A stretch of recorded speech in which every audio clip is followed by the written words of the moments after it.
A'udzubillahi minasyaitonirrajim. Bismillahirrahmanirrahim. Assalamualaikum warahmatullahi wabarakatuh.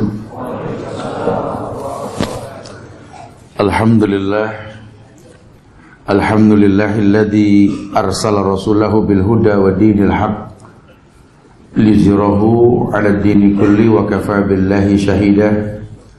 Wa ashhadu an la ilaha illallah wahdahu la syarika lah wa ashhadu anna Muhammadan abduhu wa rasuluh. Ya ayyuhalladzina amanu taqullaha haqqa tuqatih wa la tamutunna illa wa antum muslimun. Ya ayyuhan nasu taqu rabbakumul ladzi khalaqakum min nafsin wahidah wa khalaqa minha zawjaha wa bassa minkum rijalan katsiran wa nisaa wattaqullaha alladzi tasaaluna bihi wal arham innallaha kana 'alaikum raqiba. Ya ayyuhalladzina amanu taqullaha wa qulu qawlan sadida yuslih lakum a'malakum wa yaghfir lakum dhunubakum wa may yuti'illaha wa rasulahu faqad faza fawzan 'azima. Amma ba'du fa inna ahsanal kalam kalamullah wa khairal huda huda Muhammadin sallallahu alaihi wasallam wa syarrul umuri muhdatsatuha wa kullu muhdatsatin bid'ah wa kullu bid'atin dhalalah wa kullu dhalalatin fil nar.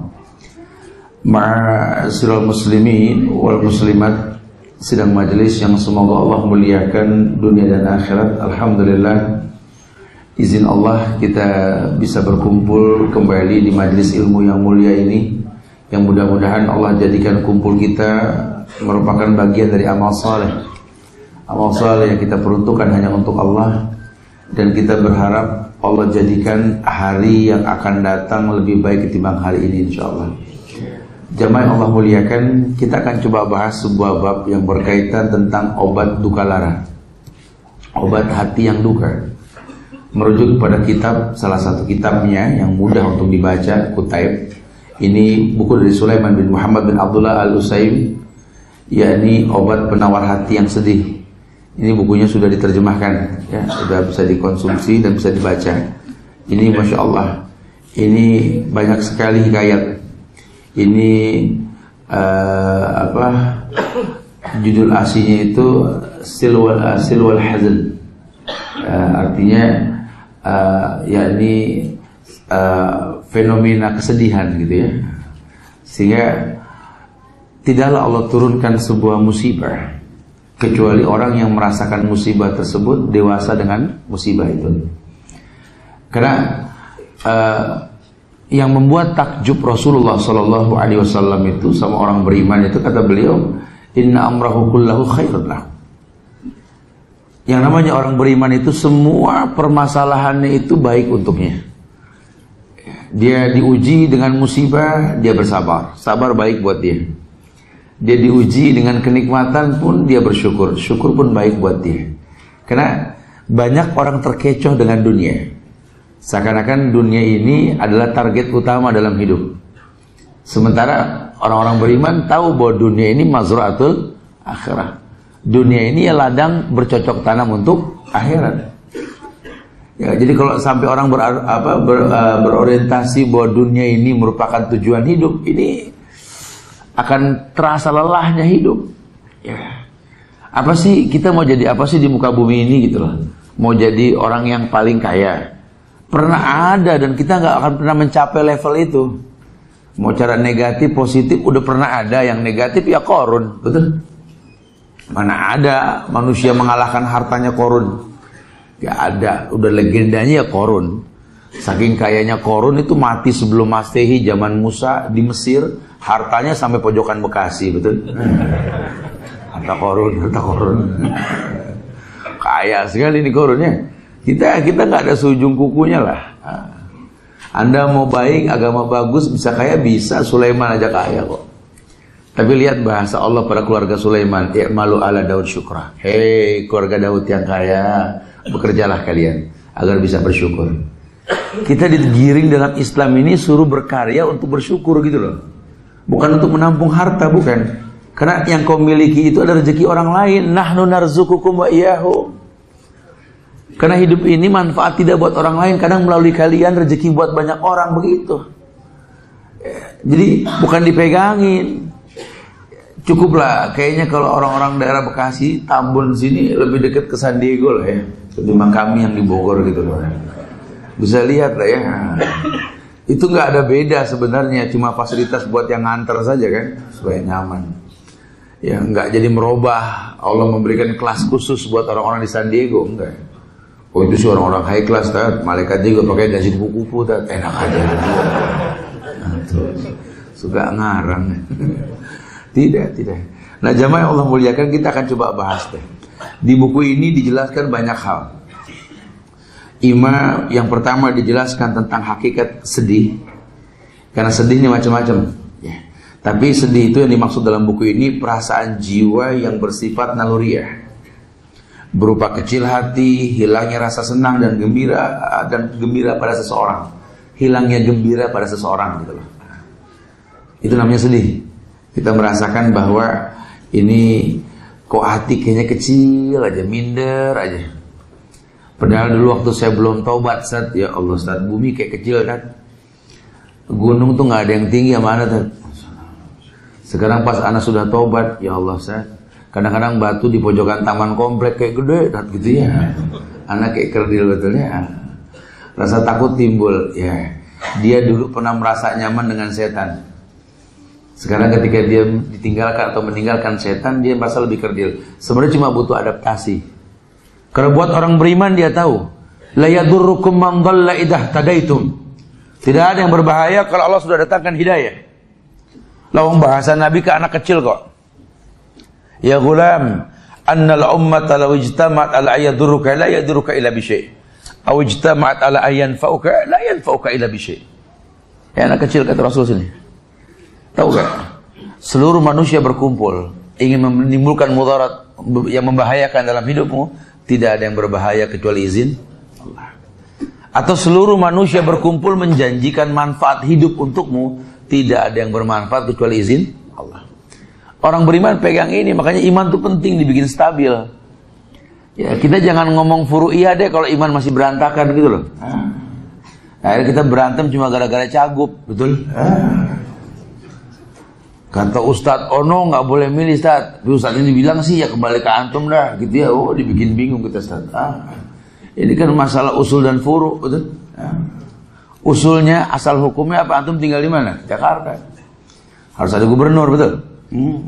Antum nggak milih juga nggak apa-apa. Jakarta nggak butuh. Gitu lah. Ya, tapi nggak milih atau memilih kan ada yang terangkat nanti. Siapapun yang terangkat nasib deh antum pegang buntut sapi, betul? Apa kata Rasul? Wa akhadtum ajnabal baqar. Mau nggak mau megang buntut sapi. Bukan begitu masalahnya Ustaz. Kan demokrasi sendiri itu kan bukan Islami. Yang bilang Islam siapa? Galak amat gitu ya. Pemilu juga begitu. Paham.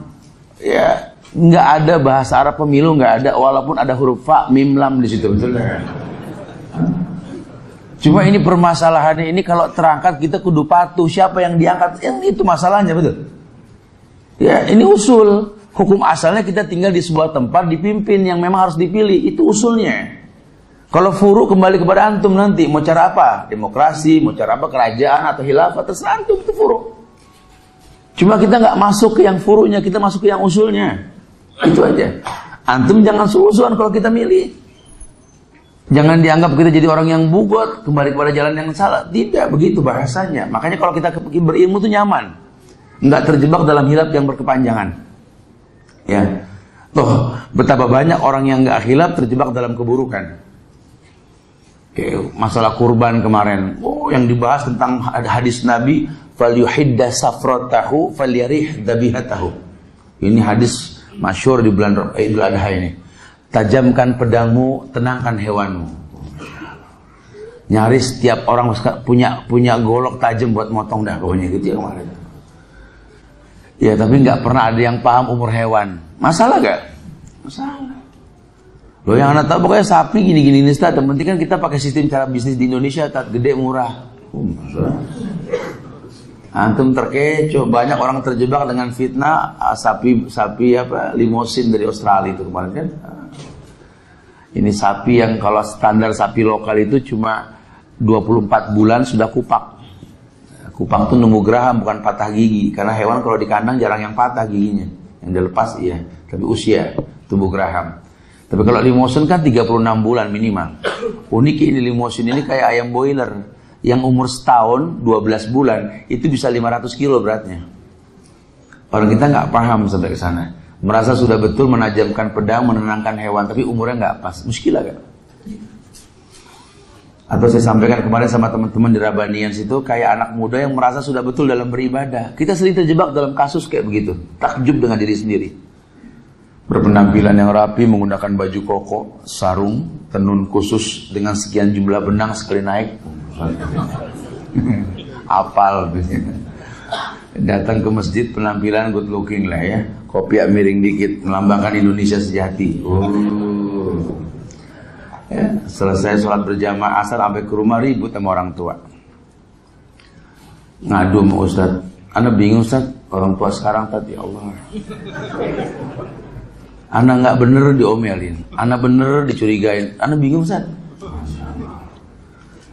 Ana ngomong sama orang tua ana tadi, ana datang tuh dia ngomel, ana bilang Pak, hari gini nyari anak muda seperti kami nih, yang sholat asar berjamaah langka Pak.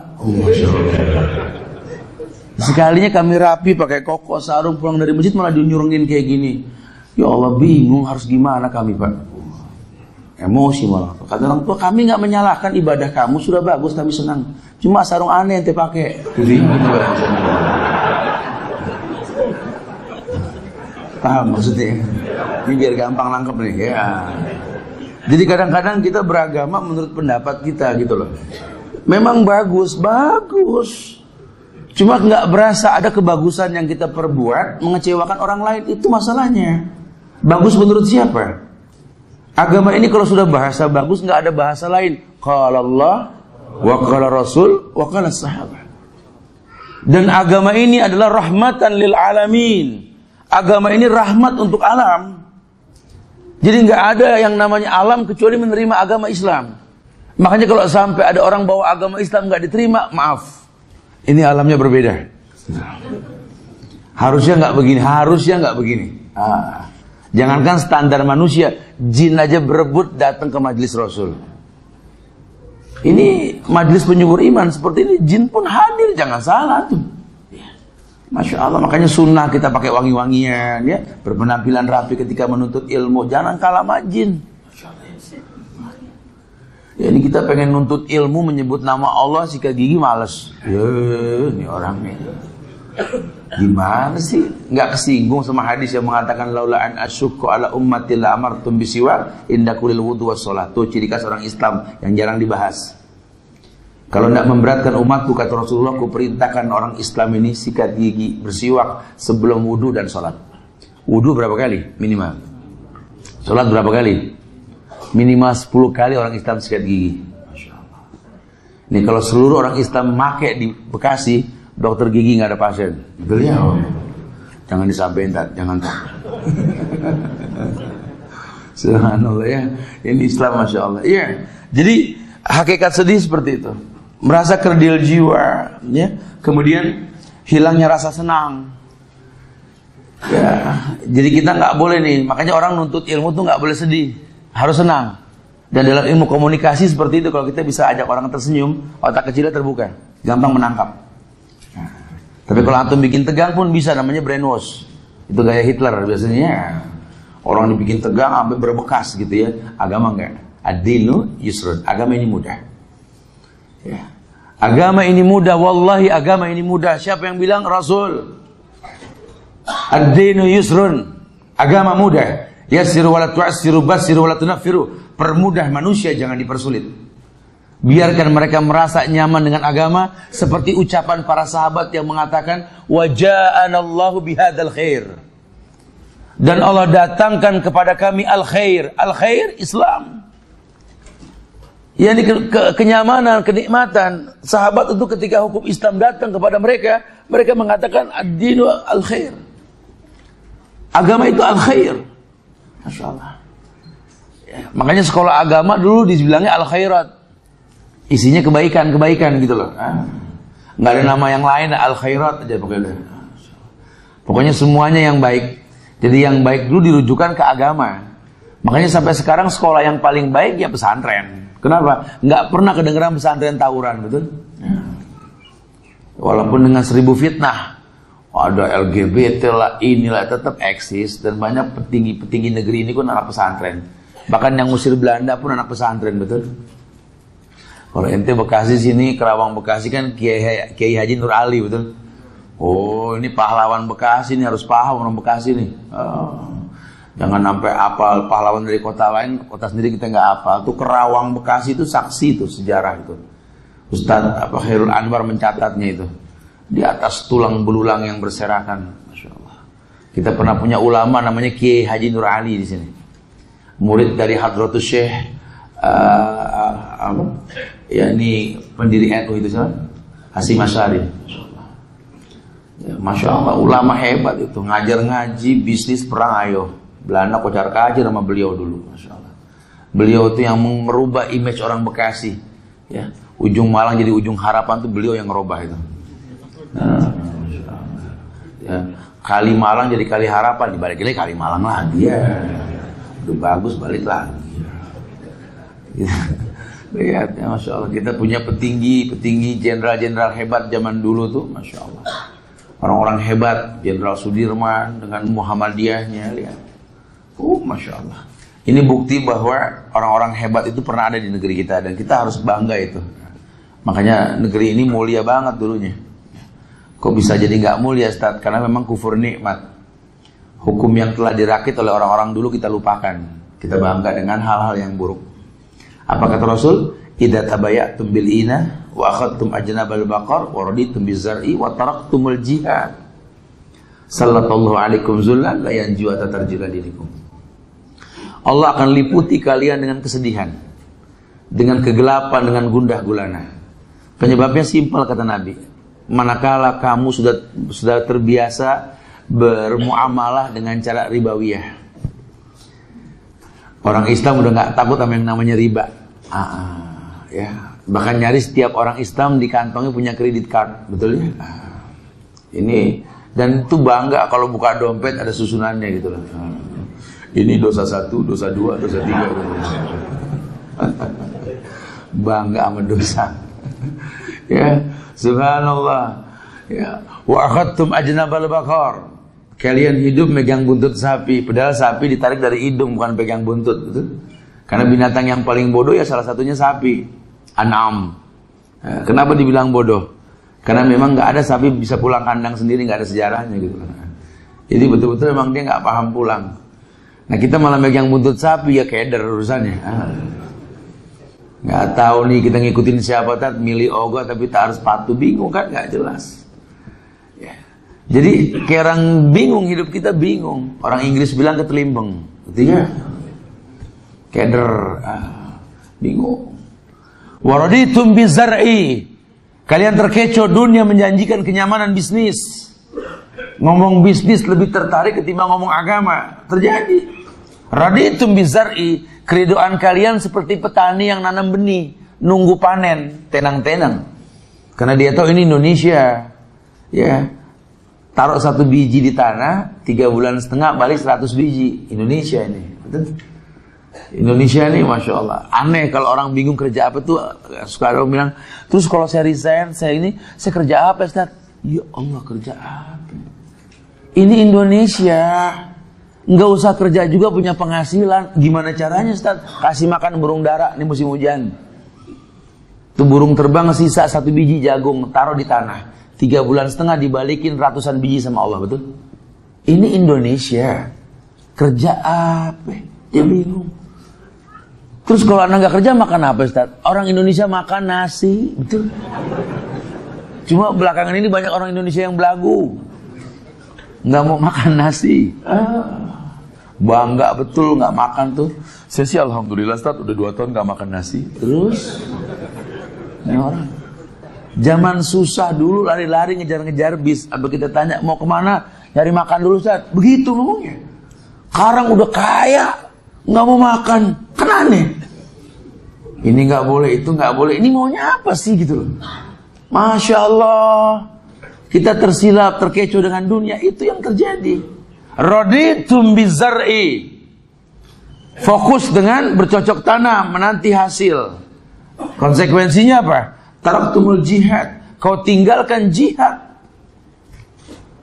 Lihat, kalau jihad sudah kau tinggalkan, yang terjadi apa? Ya ini keburukan. Karena hidupmu ya untuk berjihad, baik harta maupun jiwa. Jadi silakan jadi orang kaya kalau di Islam. Bahkan dia arahkan kita jadi orang kaya untuk jihad yang pertama dengan harta gitu. Kalau memang sudah banting tulang nggak kaya-kaya, bukan berarti nggak jihad, jiwa ragamu. Ya, ini cara Islam. Kenapa? Karena umurmu singkat. Apa karya ciptamu di atas dunia? Kamu manusia loh, mulia. Seluruh makhluk itu meninggalkan bekas ketika dia diwafatkan oleh Allah. Kalau memang harus belang yang kita tinggalkan, inilah macan. Betul? Tapi kalau pun memang gading yang tajam, inilah gajah. Cuma kan kita manusia. Apa karya cipta kita yang bisa masuk ke lubang kubur kita? Itu yang paling penting. Menebarkan kemuliaan. Ya, ini negeri sedang goncang, sedang labil. Masyarakat seperti buih di lautan, siapa yang bisa ngiring itu yang berhasil. Ya, digiring ke jalan pun walau belum makan pun silakan saja, banyak orang, masya Allah. Ya. Kemarin itu mau demo ya, saya sendiri terjebak macet ya, ya harus khotbah Jumat di MMU kemarin itu ya, di Menara Mulia itu. Ya Allah, gimana nih? Di Senayan itu sudah saya dengar azan pertama, karena itu Nahdien di situ ya. Biasanya azan pertama ke azan asli itu 10 menit. Kejar enggak nih kata 10 waktu macet kayak begini. Izin Allah kejar sampai tempat saya minta diundur sedikit 10 menit aja saya bilang dari waktunya. Karena enggak apa-apa zuhur diulur itu biasa. Abridu bi zuhri kata Rasulullah. Nah, masuk. Cuma saya berpikir tadi yang ikut demo itu kan juga di jalanan, bawa-bawa bendera, enggak ada yang Jumatan. Jihad seperti apa yang kita hayalkan? Ini rakyat mudah banget digiring. Fokus dengan mengkritikan sebuah keburukan, tapi dengan cara yang Allah murkai. Wa iyyadubillah wa na'udzubillah. Ini sedang labil. Nah, ketika kita berusaha untuk memandaikan masyarakat, karena ada janji Allah kan, kalau seluruh masyarakat beriman bertakwa, Allah bukakan berkat dari langit dan bumi. Itu mah kontan. Jadi bukan cuma sekedar marahnya saja. Karena kalau Quran dihina, marah itu bagian dari iman. Wajib kita marah. Nggak marah setan bisu kita namanya. Cuma nggak frontal. Bukan emosi yang dikedepankan. Karena kalau sudah emosi ujungnya keburukan. Ya. Jangan kita beranggapan bahwa Allah tuh nggak ngelihat yang terjadi. Terus kalau seandainya ini dihina, kita nggak marah, siapa yang bisa menjaga agama kalau bukan kita? Allahu Akbar. Kita dibikin bingung untuk berpikir kalau digituin kan.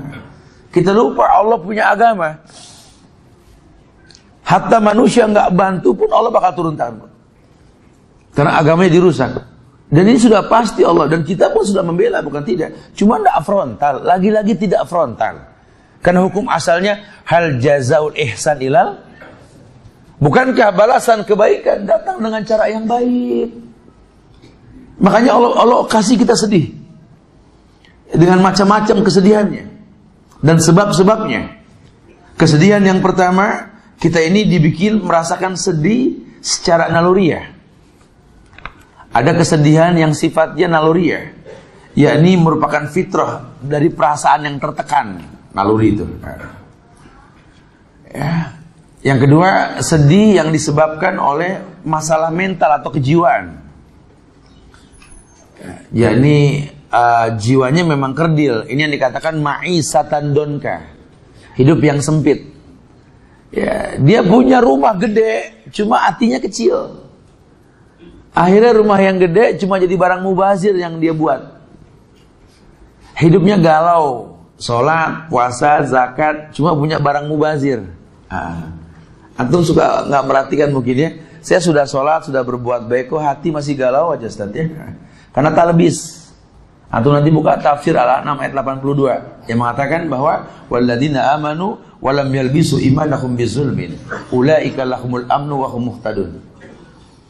Orang yang beriman yang tidak mencampur adukan iman dengan kezaliman, ulaika lahumul amnu, Allah berikan ketenangan jiwa. Lah ini sudah beriman jiwanya nggak tenang, talbis. Gampang mengkritiknya kok. Ini bahasa guru ke murid kok di pesantren tuh gampang. Sholat mah tiap hari Ustaz. Anak pesantren siapa yang gak sholat? Semuanya sholat, betul? Kok masih berbuat zolim, berantem? Ini coba lihat. Jiwanya gak tenang, pengen pulang mulu. Gampang, lihat deh. Sholat punya syarat sah namanya wudhu. Biasanya wudhunya yang rusak. Betul. Keran dibuka kenceng bercanda sama anak-anak. Air kebuang-buang tuh. Wudhu mah wudhu, mubazir mah mubazir, betul? Atau mungkin kita begitu. Anak sih nggak bercanda, Ustaz. Cuman memang beberapa kali udah buka kencang begitu, temen datang, gimana sehat? Masya Allah. Tinggal di mana sekarang? Lama kita nggak ketemu. Berapa liter nih kebuang udah, betul? Ya, ini atau antum sibuk membersihkan tangan sementara air kencang, susah amat matiin, gitu. Dan lain sebagainya, ada talbis. Pulang umroh malah ruwet. Kenapa? Ternyata habis tawaf makan di restoran, Masya Allah, tuh piring nasi munjung kayak Jabal Uhud. Saya suka ledekin tuh orang kecil, nenek-nenek bawa gituan, gitu. Masya Allah, Bu, buat bertiga sendiri. Hati ngomong, cuma saya nggak ngomongnya ke dia. Masuk ke lewat mana itu? Nggak habis, lapar mata, betul. Ya udah umroh suka ngalamin kan? Lihat orang makan di restoran tuh kalau habis tawaf, astagfirullahaladzim, kebuang-buang itu nasi. Ada mubazir di pinggir Ka'bah. Ini terjadi bukan tidak. Mutawif mah tenang aja, habis nganter tawaf, perhatiin tolong mutawif sampai segitunya Anda bimbing orang ibadah. Bukan cuma selesai muter habis itu hehehe ngobrol di depan. Bukan. Ini manusia. Yang dia berbuat baik tuh nggak maksum, pasti mengulang keburukan. Jangan salah sangka, orang suka beranggapan kalau kita sudah berbuat baik nggak berbuat salah lagi, salah. Ya, jangan terkecoh sama akidahnya Siti Jenar, Wahdatul Wujud. Orang kalau sudah benar, terus lama-lama makin bagus. Kalau ngomong sama teman, ya anak sama dia sih duluan dia, Tat, bener ya, Tat. Dia udah masuk 10 tahun, tahun depan 11, mungkin udah bisa ngambang di air. Dia sih udah gak bakal salah, Tat. Astagfirullahaladzim. Waduh, ini bahaya sekali ya. Manusia mau ngaji nggak ngaji dosa mah pasti. Cuma bedanya di mana? Dulu waktu belum ngaji, tobat lelet. Sekarang udah ngaji, bikin salah cepet dia bertobat. Itu aja bedanya. Jangan salah, orang suka salah paham nih. Ya, kita suka kalau nggak dibahas dengan bahasa yang gampang. Ini saya suka pakai bahasa di masyarakat ini yang terjadi gitu loh. Karena kadang-kadang semangat kita nggak ada juntrungan. Bencinya sama orang kafir itu ya betul-betul bagus. Cuma kalau sampai nggak ngasih kesempatan orang kafir tobat kan salah. Kita dizolimin, Ustaz, sama orang-orang Nasrani di sini, Tat. Ketika pimpinan mereka terangkat menjadi salah seorang gubernur, kita terzolimi, Tat. Makanya saya bilang sama teman-teman di sini, udah fatarruhum ila adiyaqi, sempitkan jalannya. Jangan kita makan produk mereka. Begalak-galak betul. Itu kalau dia mau tobat, nggak usah, udah penuh Islam. Masya Allah. Antum ini galak-galak Lah sahabat Nabi juga kan dulu banyak yang Nasrani, betul? Salah satu siapa? Salman Al-Farisi. Yang Nabi libatkan untuk menjadi arsitek perang Hondak. Salman kan? Dan Salman yang nyaut langsung ketika orang Parsi berkata, "Allamakum nabiyukum kulla syai' hatta al-iqrar." Bukankah kalian umat Muhammad yang telah mengajarkan segala sesuatu sampai cara buang hajat pun diajarkan? Hajat, betul. Dulu orang kafir masuk Islam, ngelihat orang Islam buang hajat, respect mereka. Masya Allah, nggak bersuara, nggak menghadap kiblat, nggak membelakangi kiblat, nggak membaca ayat di tempat yang tersembunyi. Lihat adabnya, lihat. Jalannya sahabat bisa masuk Islam orang-orang kafir. Apalagi cara bicaranya sahabat, cara candanya sahabat, canda Rasulnya, Masya Allah. Kok sekarang sampai kurang ajar, Tat? Sampai karikatur Rasul dibikin. Ini sekarang Al-Maidah ayat 51, betul? Bentar lagi An-Nisa ayat 3, Tat. Ini lebih rawan untuk dihina, betul ya? Ya, karena merusak logo-logo di uang-uang Indonesia gitu ya. Masya Allah. Nggak nutup kemungkinan, kok ya bisa? Iya, karena penyebabnya kita buat. Penyebabnya kita buat. Nah, kalau penyebab dibuat, ini yang dikatakan tidak mungkin ada asap kalau nggak ada api. Jadi bukan cuma mematikan api dan menghilangkan asapnya, penyebabnya. Allah katakan sebabnya tadi, akhadtum ajnabal baqar wa raditum bizar'i wa taraktumul jihad sallallahu alaikum zullan la yanzi'u hatta tarji'u ila dinikum. Masalah akan selalu ada, tidak akan pernah selesai. Sampai kapan? Sampai kalian kembali ke agama kalian. Begitu bahasa Islam. Hatta tarji'u ila dinikum. Sampai kalian kembali ke agama kalian. Agama yang mana? Islam. Islam yang mana? Yang Rasul bawa. Yang sahabat dulu pernah melihat Nabi menggaris sebuah garis lurus sambil berkata, hadhihi sabili wa hadhihi sirati mustaqiman fattabi'uhu. Kemudian beliau gambar garis yang banyak kanan dan kiri. Wala tattabi'us subula fatafarraqu bikum an sabili. Kebenaran tidak berbilang, ikuti yang satu ini kata Rasul. Jangan ikuti yang banyak ini. Kalian akan berpencar. Tafarruq. Ya, masdarnya firqah. Masyaallah. Jangan firqahkan agama, jangan.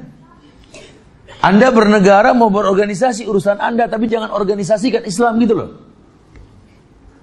Makanya gara-gara organisasi inilah NU nggak mau ngobrol sama Muhammadiyah, Muhammadiyah nggak mau dekat sama Persis, apalagi mereka nggak mau dekat sama Al Irsad atau apalah di macam-macam negeri kita ini. Tapi kalau kita datang ke negeri kafir, aduh, masya Allah, saya seneng banget kemarin di Hongkong, seneng banget deh. Ngeliat orang NU gandeng tangan orang Muhammadiyah makan di kantin. Masya Allah. Habis makan cipika-cipiki syukran ya. Tayyib, assalamualaikum. Aduh, aneh di Indonesia, saya bilang gitu ya. Karena memang ketika mereka copot itu masalah firqahnya aman. Nanti kita tuh nggak mau copot ta'assub. Ta'assub ini yang menimbulkan keburukan. Ta'assub itu taklidil a'ma, mengekor secara buta. Hukum yang dibuat oleh manusia membuat perbedaan di antara kita. Itu yang terjadi. Makanya kalau bisa, kalau yang namanya kajian itu buka baju deh. Ya, saat sekarang ini kita nggak pakai nama-nama kelompok, kita pakai Islam. Ya. Dan yang kita contoh tuh bukan orang, cuma memang manusia yang Allah muliakan, Muhammad bin Abdullah sallallahu alaihi wasallam, rekomendasi Allah. Walaqad kana lakum fi Rasulillahi uswatun hasanah. Cukup contoh yang terbaik beliau. Nanti pelan-pelan kita bakal paham. Kalau kita sebut nanti orang dari kelompok tertentu, orang lain nanti akan tersinggung. Enggak ada selesainya. Masya Allah. Solusi diberikan. Ya, dua kesedihan itu dimiliki oleh manusia. Kesedihan dalam sifat naluriah, yang kemudian yang kedua kesedihan yang timbul disebabkan oleh masalah mental atau kejiwaan. Jadi dia sendiri yang bikin kerdil jiwanya. Memandang sebuah masalah itu besar. Padahal Allah nggak mungkin zalim dengan masalah yang dia rasa. Ya, si petani yang miskin ini, kalau dia berhusnuzon dan berusaha sabar dengan ujian kemiskinannya, akan mempertontonkan sebuah pemandangan unik di dunia. Keluarga miskin di pojokan kampung, udah nggak teori matematik, nggak bakal anaknya bisa sekolah tinggi karena nggak ada biaya. Hari gini cari sekolah murah di mana? Gitu. Tapi yang terjadi malah kebalikan. Makanan yang kurang bergizi, biaya yang tidak ada, nggak menghalangi anak-anaknya menjadi orang hebat. Semuanya pinter, dapat beasiswa, lihat cara Allah. Ini nggak berasa. Padahal kalau kita mau cara manusia, nggak ketemu kelebihan dari mana. Saya lagi pengen coba meneliti nih, Ustaz. Kayak Belanda meneliti kepala-kepala pejuang di Indonesia. Apa di otak mereka ini kok lebih baik hidup hina di hutan-hutan gerilya ketimbang nyaman bersama kami gitu loh. Di mana nih nggak ketebak Belanda. Ini Jenderal Sudirman batuk-batuk sampai diusung di atas tanduk keluar masuk hutan untuk memimpin perang. Ya dia nggak tahu ini kan ulama Muhammadiyah dari Rembang. Ini jenderal bukan sembarang jenderal. Ya, memang belum ada akmil saat itu betulnya. Cuma kan dia jebolan peta, agamanya sudah cakep. Emang sebelum masuk peta memang guru, ustadz. Ya, kemudian ikut militer. Oh jadi orientasinya jihad, keder Belanda. Ya, akhirnya bambu runcing pun bisa ngusir mereka. Betul gak? Belanda geleng pala, orang Indonesia gimana mau dikalahin, makannya aja bambu, rebung, betul ya? Mari kita latih. Manusia makan rebung ya. Oh, Masya Allah, ini dahsyat, ini geleng pala. Lihat dia. Ya karena mereka kan meniru para sahabat yang mengatakan yang memberi kemenangan itu kan Allah, bukan manusia. Kam min fi'atin qalilatin ghalabat fi'atan katsira biidznillah. Kelompok besar mengalahkan kelompok yang kelompok kecil mengalahkan kelompok besar izin Allah. Kita nggak pernah menghilangkan Allah dalam hidup ini karena semua Masya Allah. Hidup ini nggak bisa kita berteori. Ya, mulailah dari yang kita rasa saja. Bahasa awal tadi ad-dinu yusrun, agama ini mudah. Jadi kalau sampai kita ngaji terus jadi punya masalah, jadi susah, buru-buru istighfar, ada yang salah nih. Ya, agama bikin kita ngantuk di pojokan, ngomong apa itu, gitu ya. Ini ada yang salah, ini sudah ada yang salah, sudah ada yang nggak connect kalau sudah begini ya. Sebenarnya hakikatnya kalau dia paham agama ini betul-betul rileks. Sampai puncaknya agama itu kan salah satunya adalah sholat, betul. Apa yang Nabi bilang sama Bilal kalau ngelihat Bilal lagi lewat? Ya Bilal, arihna bis shalah ya Bilal. Arihna. Bilal, istirahatkan kami dengan sholatmu. Maksudnya apa? Kalau Nabi, sahabat dan Rasulullah, para sahabat itu kalau ngelihat Bilal sholat itu kayaknya kayak antum ngelihat sesuatu yang menghilangkan rasa capek antum. Pemandangan yang indah. Ya Allah Ustaz, anak kalau udah ke puncak ini plong, hilang semua masalah. Benar cuma ngelihat loh. Dan orang Islam itu sempurna akhlak lebih dari pemandangan yang paling indah. Bukan masalah tampannya Yusuf, ya. Nabi melihat, aku melihat sepertiga kecantikan dunia di wajah Yusuf. Itu jelas dah, emang Yusuf ganteng, lain sama kita betulnya. Ya. Tapi orang Islam itu akhlaknya. Yang beliau targetkan dakwah itu bu'istu li utammima makarimal akhlak. Aku diutus menyempurnakan akhlak. Salah satu akhlak buat kita yang Nabi katakan apa? Khiyarukum linisaikum.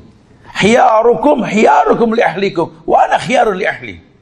Kenapa? Karena khairun nas anfa'uhum linnas. Nabi ngomong di tengah sahabat yang apal Quran, apalannya nggak diragukan sudah. Sedekahnya Masya Allah. Sahabat udahlah, kita nggak usah ngebahas masalah iman mereka. Udah Allah sudah berikan rekomendasi. Kuntum khaira ummatin ukhrijat linnas. Sahabat tuh. Jangan terjemahkan huruj, gitu ya. Karena memang ini kalian sebaik-baik manusia yang ukhrijat, ditambahkan beda di hadapan manusia. Nggak diragukan imannya. Nabi mengatakan khiyarukum linnisaikum. Karena khairun nas anfa'uhum linnas. Karena sebaik-baik manusia bukan yang banyak hafalannya, bukan yang banyak teman orang baiknya, bukan. Tapi yang paling bermanfaat buat orang lain. Ini kan prinsip. Oh iya ya. Berarti kalau bicara manfaat, yang paling baik manfaat yang paling dekat sama keluarga dulu. Kita bermanfaat buat orang luar, buat keluarga nggak manfaat, buat apa? Ini nggak main-main. Nabi mengatakan, dan manfaat keluarga yang paling sulit itu kita bermanfaat buat apa? Buat wanita-wanita kita. Maksudnya wanita-wanita banyak benar Ustaz. Ya ibumu, istri-istrimu gitu ya. Adik kakak perempuanmu, anak perempuanmu. Kenapa? Karena mereka yakni tulang rusuk yang bengkok.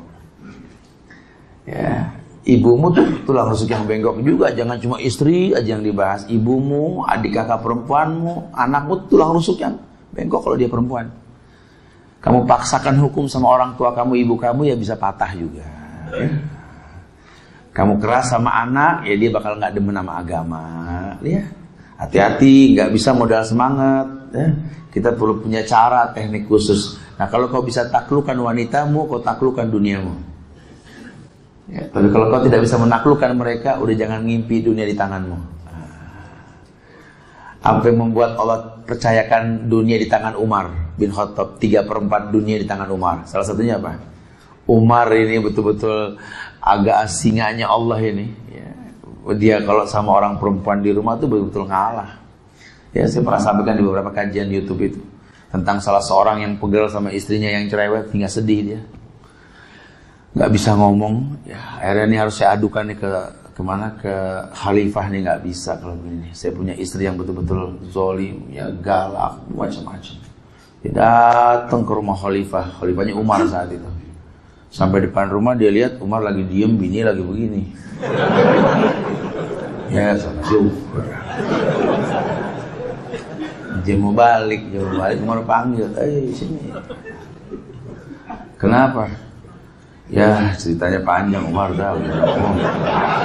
Kalau bahasa kita gitu biar gampang. Ya pasti kondisi sih pasti begitu ya kan, bingung. Gimana dulu ngomong ya. Gini, anak ini sebenarnya di rumah pegel sama bini. Ya Allah, galaknya manusia. Saya demenan dia tidur tak kesian. Kalau melek. Ya. Saya datang kemari mau ngadu masalah saya punya istri yang galak, ya, yang suka ngatur, yang gini. Saya kemari sama. Ini juga diam, malah dia begini, diam. Ada sih nggak berani begini dia mah. Gitu. Ya kata Umar bin Khattab apa? Ya, yang kulakukan itu karena menghormati, memuliakan dia. Ini bukan masalah kalah atau menang. Dia telah melahirkan anakku dan itu cukup untukku. Masya Allah. Jadi yang dia lihat manfaat. Ya, kalau kita bukan mencari salah. Kalau salah ya tempatnya manusia. Cuma ingat baiknya. Selesai. Kalau kita bicara ingat baiknya selesai. Nah kalau kita cari salahnya memang tempatnya salah. Hatta dia penghafal Quran, betul? Hatta dia hafal ribuan hadis. Tetap.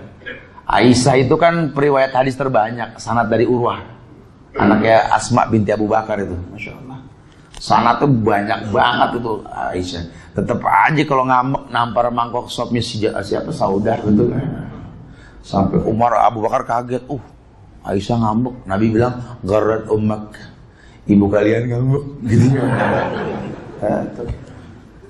Ya, kadang-kadang kalau karena mereka walaupun banyak ilmu ya dalam Islam ini kan memang kalau agak pendek akal ya, banyak kekurangan dalam beragama, kan ada haid, ada macam-macam ya.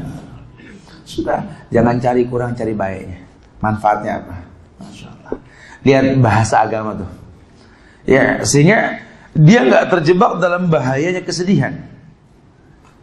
Makanya Rasulullah mengajarkan sebuah doa, Allahumma inni a'udzubika minal hammi wal hazan wal ajzi wal kasal wal jubni wal bukhli wa dhala'id daini wa alayhi wa ghalabatir rijal.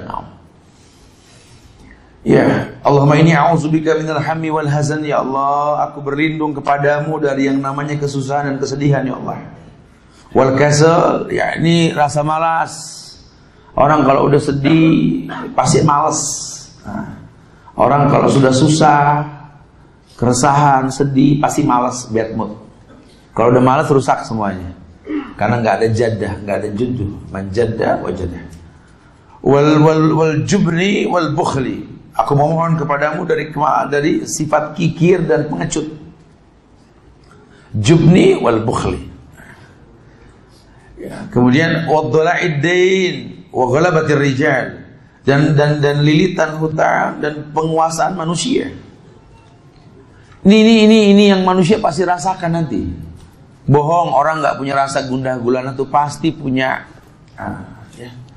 Orang tuh ada sedihnya, ada dropnya lah. Karenanya Allah berfirman dalam Al-Quran surat An-Nisa ayat 28 itu, wa khuliqal insanu dha'ifa. Allah ciptakan manusia itu dha'ifa, bersifat lemah. Atau dalam ayat lain, laqad khalaqnal insana fi kabad. Allah telah ciptakan manusia itu kabad, capek, lelah. Jadi kalau kita manusia nggak pernah merasakan capek dan lelah, ya kemanusiaan kita dipertanyakan berarti ya. Ya manusia itu pasti capek, pasti lelah. Cuma ada obatnya supaya nggak capek dan lelah, gitu loh. Apa? Bahasa Rasul ke Bilal tadi, arihna bis shalah. Hibur kami dengan salatmu. Karena salat ini betul-betul hiburan. Ij'al salataka tamassyatan lak.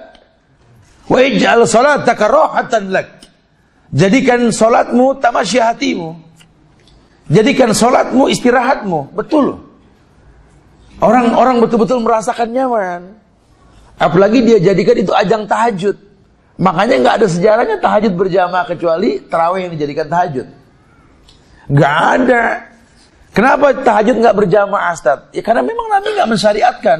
Dengan bahasa mudahnya beliau mengatakan, afdhalu sholatul lail tulal qiyam. Sholat tahajud yang paling afdol, yang paling lama berdirinya. Nah kalau sudah bicara paling lama berdiri, kan tergantung yang baca, betul? Ya, jadi nggak ada. Sahabat nyoba, siapa namanya itu? Mu'az bin Jabal nyoba. Nabi lagi tahajud, dia jadi makmum. Anak kecil. Ngeliat orang sholat menjadi imam aja, menjadi makmum aja kan. Nabi baca, Nabi geser kepalanya di samping dia, supaya tahu kalau sholat berjamaah tuh berdua sejajar. Ya. Kalau ada yang lain dimundurkan supaya di belakang gitulah. Dan nggak ada syariat nepok pundak, nggak ada. Gitu. Saya nggak paham dalil dari mana nepok pundak tuh. Karena banyak orang kadang-kadang lagi sholat gini, tahu ada yang menepok gini. Hei. Tanggung jawab ya, batal tuh. Nggak ada, nggak tahu tuh ya, tanya coba dalilnya tepuk pundak siapa tuh, saya juga nggak paham sampai sekarang gitu ya. Sudah, mari kita berilmu. Kalau lagi sholat sendiri dan dia di tengah-tengah ada sutro, antum bisa sejajar. Tapi kalau orang yang berilmu kalau lagi sholat sunnah nggak pengen bermakmum, dia pepetkan badannya ke dinding. Sehingga dia paham lah kita lah ya. Jangan udah di dinding kita masih mau nyelip juga, jangan ya. Lagi sendiri. Kadang-kadang suka begitu ya, maksain gitunya. Iya, lihat. Nabi baca surat. Kata Mu'az yang dibaca beliau pertama itu surat Al-Baqarah habis Al-Fatihah. Betapa panjang bacaannya dan bagus bacaannya. Oh mungkin setelah Al-Baqarah ini selesai. Kebayangnya 283 ayat, Masya Allah. Kebayang. Ternyata setelah Al-Baqarah beliau menambah Al-Imran. Sampai aku berkata, lebih baik aku buang hajat dulu. Betul ya. Selesai buang hajat, balik lagi Nabi masih sholat, bahkan menambah surat An-Nisa. Apa kata Mu'az? Kalau bukan karena Rasul sudah kutinggalkan dia dari tadi. Karena memang nggak ada syariat di situ ya, salah sendiri nggak mengikut gitu ya, karena panjang bacaannya. Iya, itu tempat berkeluh kesahnya manusia untuk Allah. Ya, orang yang betul-betul tahajud itu orang yang tahu bahwa sedekah yang paling baik adalah ketika malam yang paling kita suka. Kan lantana lal birra hatta tunfiqu mimma tuhibbun. Kalian tidak mungkin mendapatkan kebaikan sebelum menginfakkan yang paling kalian suka. Ya, sekarang malam yang paling kita suka apa? Tidur. Kita sedekahkan ke Allah. Dahsyat. Tatajafa junubuhum 'anil madaji' yad'una rabbahum khaufan wa tama'an. Allah janji, asa ayab'asaka rabbuka maqaman mahmuda. Terangkat derajat karena menyedekahkan sesuatu yang paling dia suka. Dan itu berat. Berat sekali. Ya kalau sampai bela-belain melek malam cuma buat tahajud itu bukan gampang. Kalau buat nonton bola udah biasa, betul ya. Buat tahajud nggak main-main. Nah kalau dia bisa begitu, dia merasakan betapa mengorbankan dunia untuk Allah itu sesuatu yang dahsyat dan asik betul-betul. Inilah akidahnya Umar bin Khattab. Ya sampai mengecoh dunia. Orang menganggap penguasa 3/4 dunia ini giant Umar. Umar memang tinggi banget. Di Syiar Alam An-Nubal dikatakan itu, kalau Umar sudah naik ke atas kuda, kakinya nempel ke tanah. Kebayang gak sama antum itu? Ya, gak usah dihayalin, pusing ya. Udah Umar gede aja pokoknya begitu ya. Tapi kan sejarah membuktikan bahwa Umar tuh laki-laki berbadan kurus, tinggi, berkulit putih pucat, bermata sayu. Kurus, tinggi, karena memang banyak puasa. Matanya sayu, pucat, karena banyak tahajud Umar tuh. Tapi kalau Umar sudah bertakbir Allahu Akbar, itu musuh di balik 10 gunung di depan sana mendengarnya. Umar melangkah 100 langkah sebelum tujuan, iblis kabur. Tuh Umar. Jadi jangan samain sama kita, ada beda ya. Kita tiap langkah bareng setan kadang-kadang betul ya. Atau mau ngaji niatnya masih jelek betul ya. Oh subhanallah, kita perlulah belajar dari mereka nih para sahabat. Mereka manusia biasa, nggak sakti loh. Jangan salah, jangan anggap Umar sih sakti, nggak mempan bacok, siapa bilang? Buktinya dia dibunuh dengan pedang, betul? Karena orang di Indonesia suka identik kalau orang alim, sakti, nggak mempan bacok, begitu mulu. Ya, ini apa kitab rujukannya mujarobat sih, susah ya gitu ya. Jadi identik sama klinik aja, sampai meninggal ini kuburannya keramat, Ustaz. Padahal kuburan paling keramat di atas dunia ini kuburan siapa? Rasulullah. Karena keramat tuh bahasa Arab yang di Indonesia kan keramah, karomah. Ya kuburan yang paling banyak karomahnya, kemuliaannya kuburan siapa? Rasul. Kuburan para sahabat di Baki. Ini kita masalah paham. Kalau udah mengkultuskan orang kayak nggak ada lagi yang melebihi hebat gurunya. Ya saya sih alhamdulillah saya murid langsung Ki Haji Fulan bin Fulan, Ustaz. Antum tahu dia gak? Si Ustaz nggak enak kalau bilang nggak tahu. Ya insya Allah dah, gitu aja. Guru ana dulu sebelum meninggal 2 tahun nggak nginjak bumi, Ustaz. Ustaz gaya ngomong itu kan, masya Allah. Bener, wallahi Ustaz, ana nyaksin sendiri. Masya Allah. Dia digendong-gendong Ustaz kemana-mana. Oh sakit. Ana pikir bisa terbang.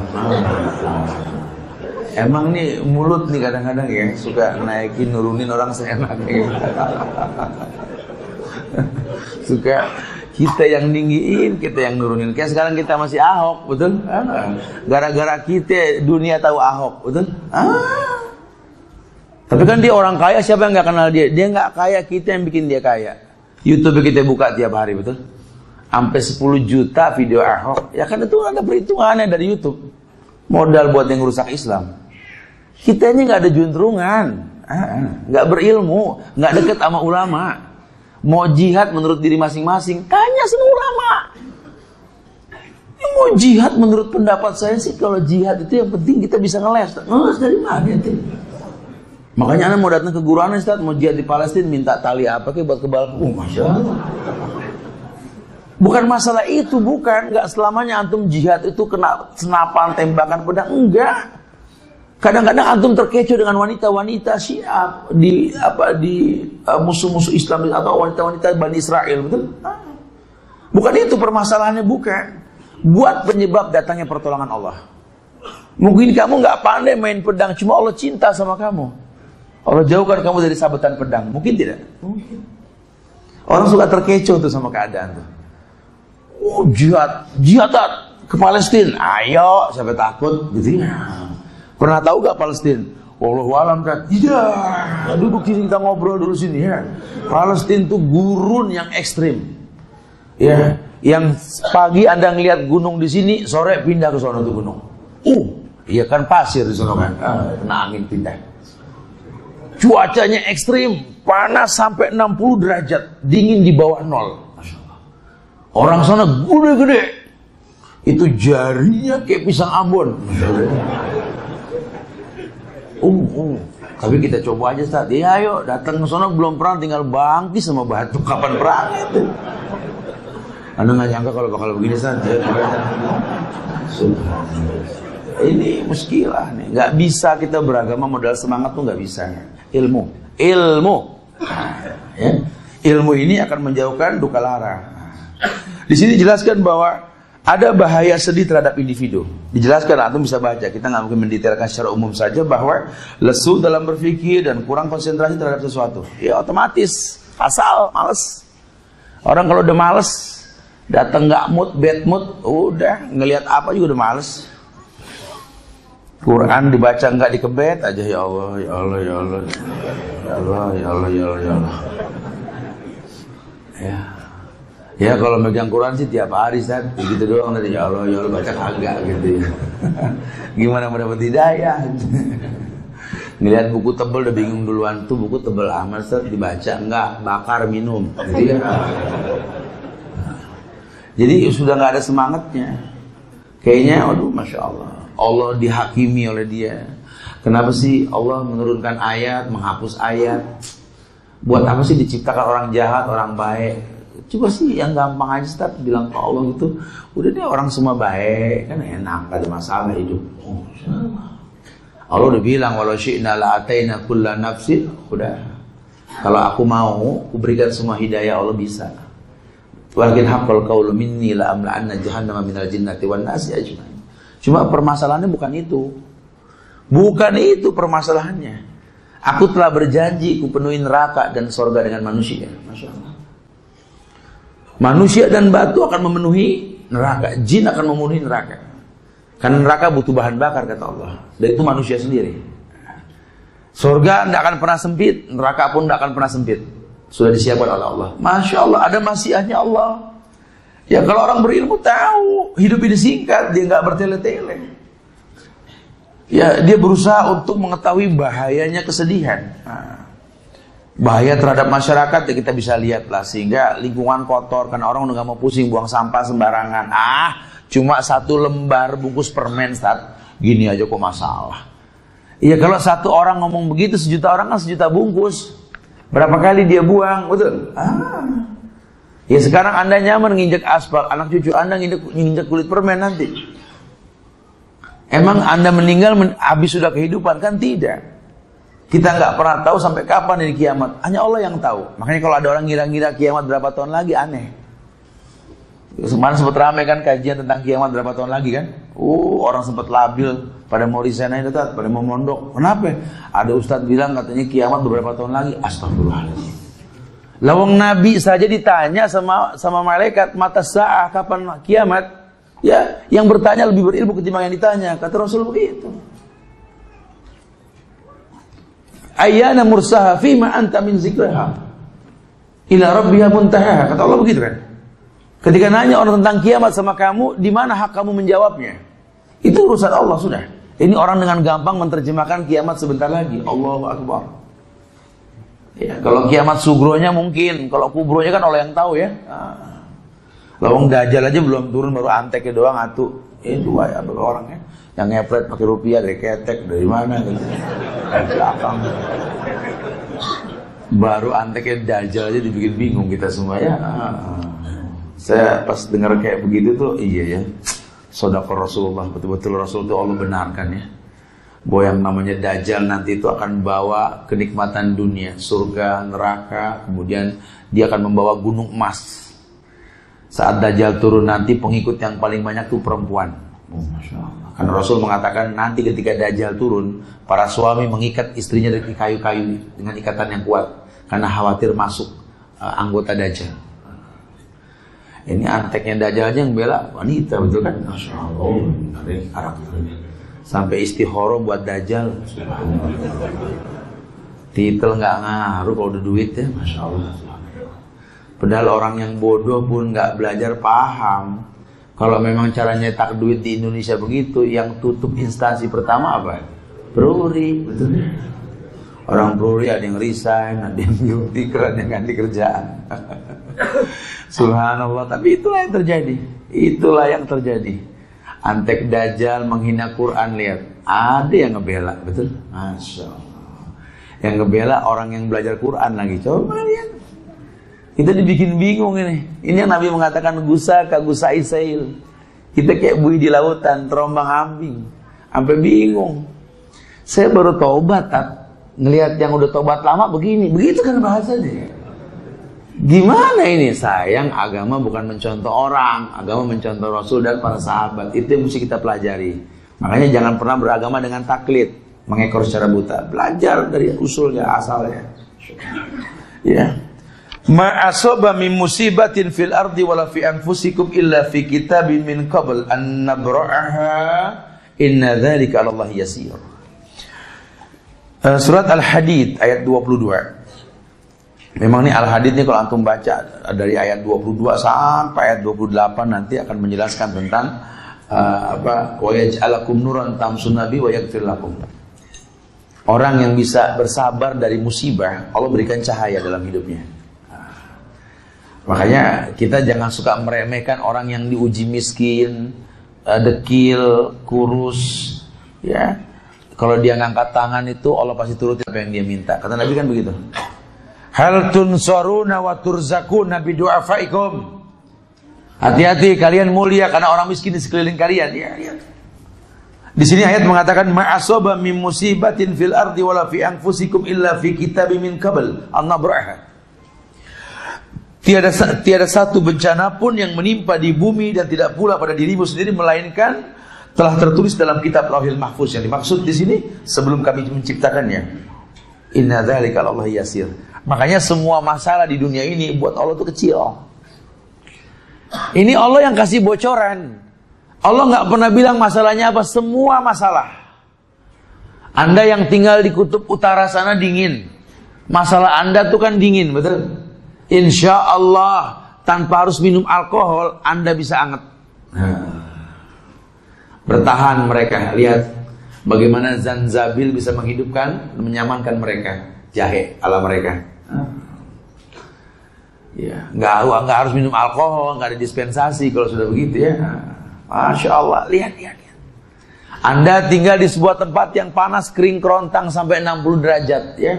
Saya rasakan kemarin tuh panas banget tuh di Lightning Ridge itu ya, yang mau ke arah Darwin, 250 kilo dari Sydney itu. Masya Allah, itu panas 60 derajat tuh. Kita lagi ngobrol, lagi ngelobi masalah apalah. Itu burung jatuh dari kabel listrik, kepanasan. Tapi bisa orang hidup di sana. Ada 8 kepala keluarga muslim dari tahun 68 di situ. Saya cuma pengen ngobrol sama mereka. Oh, Masya Allah. Lihat. Allah berikan kemampuan orang manusia ini tinggal di daerah yang dingin, daerah yang panas. Lihat. Makanya ketika diperintahkan Ibrahim untuk tinggal di Mekah sekarang namanya itu, ya dengan tawakal tingkat tinggi, buat Allah nggak ada yang nggak mungkin. Nggak usah manggil tukang ledeng yang ahli ngebor bumi, nggak usah Ismail ngetok-ngetok tanah keluar air, betul? Tapi itu kan mukjizat Ismail, ya. Anak Ibrahim alaihissalam. Itu mukjizat khusus. Kita jangan pakai wirid Ismail gitu ya, nggak ada begitu ya. Karena kita kadang-kadang suka begitu nih, kita bisa pakai wirid Nabi ini, Nabi salah, itu mukjizat beda bab. Ini cuma membuktikan buat Allah tuh mungkin. Inna dzalika 'alallahi yasir. Buat Allah tuh mudah. Kita nggak ada yang sangar kayak Umar Ibnul Khattab, preman sebelum masuk Islam. Makanya yang pernah punya masa lalu nggak usah kerdil jiwa. Kita nggak ada sujung kukunya Umar bin Khattab. Siapa yang Umar takutin? Setan aja takut sama dia. Tapi lantunan Quran dari mulut mungil adik ya Fatimah, itu yang membuat dia bisa masuk Islam. Masya Allah. Karena badan ini buat Allah nggak peduli Allah. Innallaha la yanzur ila suwarikum. Allah nggak melihat pada fisik kalian, tidak. Allah nggak melihat pada penampilan kalian, tidak. Ya Allah lihat hati dan amal kalian. Makanya Rasul mengatakan setiap pagi seluruh anggota tubuh berkata kepada hati, wahai hati, kami tergantung kamu. Kata mata, kata tangan, telinga semua. Kalau kamu baik, kami baik. Kamu buruk, kami buruk. Iya loh ya. Ini masalah hati nih. Sekarang fisik kita kuat. Oh, ini kalau ngomong barbel 60 nih, Tat. Oh. Ini 55, Tat. Lari aneh kuat sekian kilo. Masa fisiknya bagus loh. Yo, tinggal ngaca mulu. Nunjuk juga nggak bisa lurus, pasti bengkok. Kajian di masjid mana? Sono. Nggak ada masjid, sono. Itu, sono. Ada sayap susah. Duduk sampai susah, kenapa? Banyak biji jagung. Kuat lah manusia, Masya Allah. Kalah lah orang-orangan toko keren sama dia gitu ya. Tapi tangan 60 kilo keangkat, ini kelopak mata nggak sekilo nggak keangkat kalau subuh. Coba. Sehat dari mana? Gitu. Makanya Nabi itu kalau ngelihat calon pasukan perang itu bukan fisik yang nomor satu, akidah. Karena orang kalau ada yang namanya akidah, ini yang membuat pasukan-pasukan musuh geleng pala. Ini orang Islam ini kerdil, kurus badannya, kayak kuda Arab, kecil.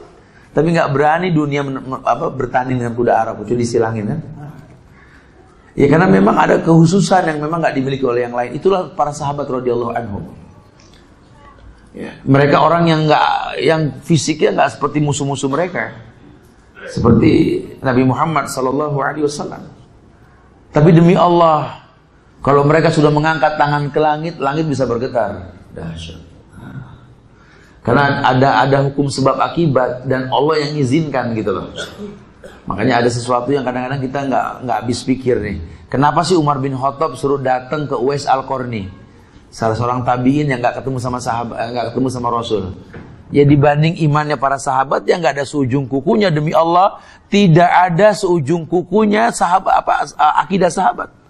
Uwais Al-Qarni orang yang betul-betul dekat sama Allah, tapi dia bukan ahli hadis, dia bukan ulama, dia bukan penghafal Quran. Apa yang membuat Allah muliakan Uwais Al-Qarni? Karena memang Allah muliakan dia karena memuliakan orang tuanya. Lihat cara Allah memuliakan manusia. Mungkin Anda bukan penghafal Quran, Anda bukan penghafal hadis, Anda bukan pejuang Islam. Cuma Anda punya orang tua, hormati dia. Junjung tinggi dia. Ya, jangan pernah pesimis. Umur saya ini kayak Ustaz, untuk hafal Quran nggak mungkin Ustaz, gini. Saya tobat di usia segini.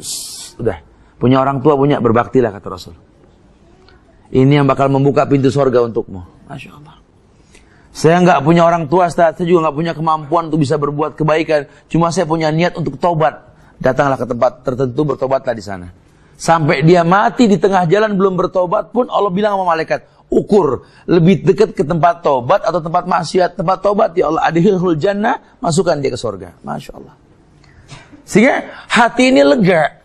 Ada obat untuk duka lara kita, betul? Karena kan sedih pasti, apalagi kita sudah belajar, sudah tahu bahwa umur telah kita buang sekian lama. Umur telah kita buang, wallahi umur telah kita buang. Siapa yang nggak sedih? Sementara lantar jial ayamul lati madat, sementara tidak akan pernah kembali hari-hari yang telah lampau. Tidak akan pernah kembali hari-hari yang telah lampau, tidak akan pernah. Nah kalau hari yang lampau tidak kembali, siapa yang nggak sedih? Ya Allah, ingat dulu saya sia-siain ya Allah. Buat maksiat saya nggak hitung-hitungan. Sementara masih banyak anak-anak yang cerdas, jenius, nggak punya biaya. Yang kalau mungkin dia mau belajar dengan betul, itu pahala dia, pahala saya, Masya Allah. Kalau untuk apal Quran mau mentok udah nggak bisa. Cuman kalau untuk beli Quran atau nyetokin dana di pabrik Quran, insya Allah lah kita bagiin para penghafal Quran. Pahala mereka, pahala kita, kan cerdas. Ya. Kalau untuk berwudu tiap waktu mungkin saya belum bisa on time lah. Apalagi yang namanya tahajud. Tapi kan kamu punya dana, coba betulin tuh keran-keran masjid tuh. Bagusin, dalemin airnya. Jangan ada masalah di musim panas, coba. Ya. Mereka berwudu di malam hari, tiap tetes jadi saksi kebaikan yang Anda lakukan. Coba, ya Allah, saya buang dana sia-sia. Padahal nikmat dari Allah. Coba. Orang yang berilmu tahu, sedih sih sedih, ya. Cuma dia jadikan sebagai parapin kebaikan ke depannya. Insya Allah. Kemudian Allah jelaskan sama kita beberapa hal. Apa sih upaya-upaya untuk kita ini nggak terlena dengan kesedihan yang berkepanjangan. Nah, di buku ini baru dijelaskan formula, beberapa formula yang disampaikan di sini. Ada beberapa hal yang perlu diperhatikan. Ya, nanti bisa dipancing, memancing kita untuk baca buku ini. Yang pertama dijelaskan bahwa berusaha meningkatkan dan memantapkan iman dalam hati. Kita disuruh pandai-pandai untuk menghindari kesedihan. Karena yang namanya sedih sifat manusia. Pasti huzn, sedih itu pasti ada. Ya sedihlah. Rumah tangganya hancur, siapa sih yang gak sedih? Walaupun kelihatannya dia senang dengan perpisahan, cuman sedih aja. Ini kan rumah tangga yang dulu dia miliki, ini kan hasil istikharah, betul? Susah senang bareng, udah sukses malah pisah. Ya walaupun kayaknya bangga menang dalam pengadilan, cuma hatinya sedih lah. Apalagi ngeliat muka anak yang bingung. Karena ada bekas istri, ada bekas suami, kan nggak ada bekas anak, nggak ada bekas orang tua, betul? Sedih. Ya tapi ya mau bilang apa? Cerai kan ibadah, seperti nikah itu kan ibadah, betul? Anda merakit masa depan, punya karir, jadi orang hebat, setelah tahu ini haram di Islam, ya Allah dari mula lagi deh, gitu ya? Ya sedih lah, udah pasti. Tapi kan hijrah dari tempat yang buruk ke tempat yang baik itu kan jihad. Sehingga ini kita perlu mencegah ini. Itu akan terjadi, bukan tidak. Ya. Formula yang pertama suruh berusaha meningkatkan dan memantapkan iman dalam hati. Karena Allah berfirman dalam Al-Quran Al-Hujurat ayat 17 itu, balillah yamunnu alaikum an hadakum lil iman. Balillah, tetapi Allah yamunnu alaikum an hadakum lil iman. Ya sebenarnya Allah ini mencurahkan nikmat kepadamu dengan menunjukkan kamu kepada iman. Maksudnya apa Ustaz? Begitulah cara Allah bikin kamu sadar bahwa kamu tuh butuh Allah. Ya. Ternyata hidup ini bukan memaksa Allah untuk paham diri kita, tapi memaksa diri kita untuk paham yang Allah mau. Kalau maunya kita, berantakan ini dunia. Orang maunya semua yang bagus, kesian yang jelek, betul ya? Ya, orang tua mana sih yang pengen anaknya bodoh? Semua pengen anaknya pinter, cerdas, soleh. Semuanya. Kebayang nggak kalau semua doa orang tua begitu diijabah sama Allah? Semua anak cerdas, soleh, pandai, Masya Allah. Ya nggak berjalan roda kehidupan. Sekolah nggak akan pernah menjamur di musim hujan. Di sini jarang sekolahan Pak ya. Pada pinter tak? Oh sekitar gitu. Guru juga nganggur kan, mestilah nggak ada begitu. Nggak ada orang berani minta doa biar sakit. Semua pengen sehat. Tapi kalau diijabah semuanya sehat kan repot apotik. Ini obat pada berdebu di sini udah 3 tahun kan nggak ada yang beli. Kenapa? Orang sini sehat-sehat semua. Ya nggak bisa dong ya. Kita nggak boleh minta sesuatu yang hak orang. Ya minta secara umum saja. Makanya kalau sakit minta dengan bahasa Nabi Ayub. Anni masani yadur wa anta arhamur rahimin, gitu aja udah. Aku sakit ya Allah, kau maha kasih maha sayang. Nggak usah sampai ya Allah berikanlah rezeki ketika aku sakit ya Allah dari tempat yang tak diduga-duga. Karena obat merek ini mahal. Oh, obat merek ini nyebut merek ke Allah gitu loh. Nah, tiap negara kan beda merek ya. Nggak ada. Sudah bilang sama Allah aku sakit ya Allah, kau maha kasih maha sayang ya Allah. Dan doa kita kalau nengokin orang sakit itu bukan ngarahin apotik sama jenis obat untuk dibeli. Apa kalau kita nengokin orang sakit nyebutnya? La ba'sa tahur insyaallah. La ba'sa tahur insyaallah. Artinya apa? Wallahu alam. Apa artinya? Enggak apa-apa gitu. La ba'sa tahur enggak apa-apa, ngilangin dosa gitu ya. Ya, la ba'sa tahur insyaallah. Enggak masalah ngurangin dosa lah. Tuh, ya. Nggak ada nengokin orang sakit tuh terus pakai coba deh, kamu coba dulu juga teman saya ini ada yang kayak kamu sebelum dia mati. Ini ngomongnya ujung-ujungnya berat deh. Orang sakit itu dihibur, disupport, Ini hikmahnya kita sakit nih Pak, Masya Allah. Ini kita kalau nggak begini kita nggak mikir ke depan nih. Makanya di Islam tuh kalau orang lagi sakit 3 hari suruh wasiat, Masya Allah. Ya. Cuma kalau kita salah ngomong kan orang kesinggung, betul kan? Tapi kalau sering ada obrolan kayak gini orang nggak kaget. Gemeter, ya Allah. Temen aku demam. Subhanallah, la ba'sa tahur, insyaallah. Udah nggak apa-apa ngurangin dosa, alhamdulillah. Jangankan sakit yang berat, 1 duri aja kamu injek sakit, gugur 1 dosa. Ya. Apalagi seperti ini nih. Ya, Allah bikin kamu tuh bagus dalam qiraat kalau lagi sakit, betul ya? Cara kamu nyebutin nama Allah tuh pasih banget kalau lagi gemeter. Allah. Allah. Kalau lagi nggak sakit nggak ada bagus-bagus itu suara.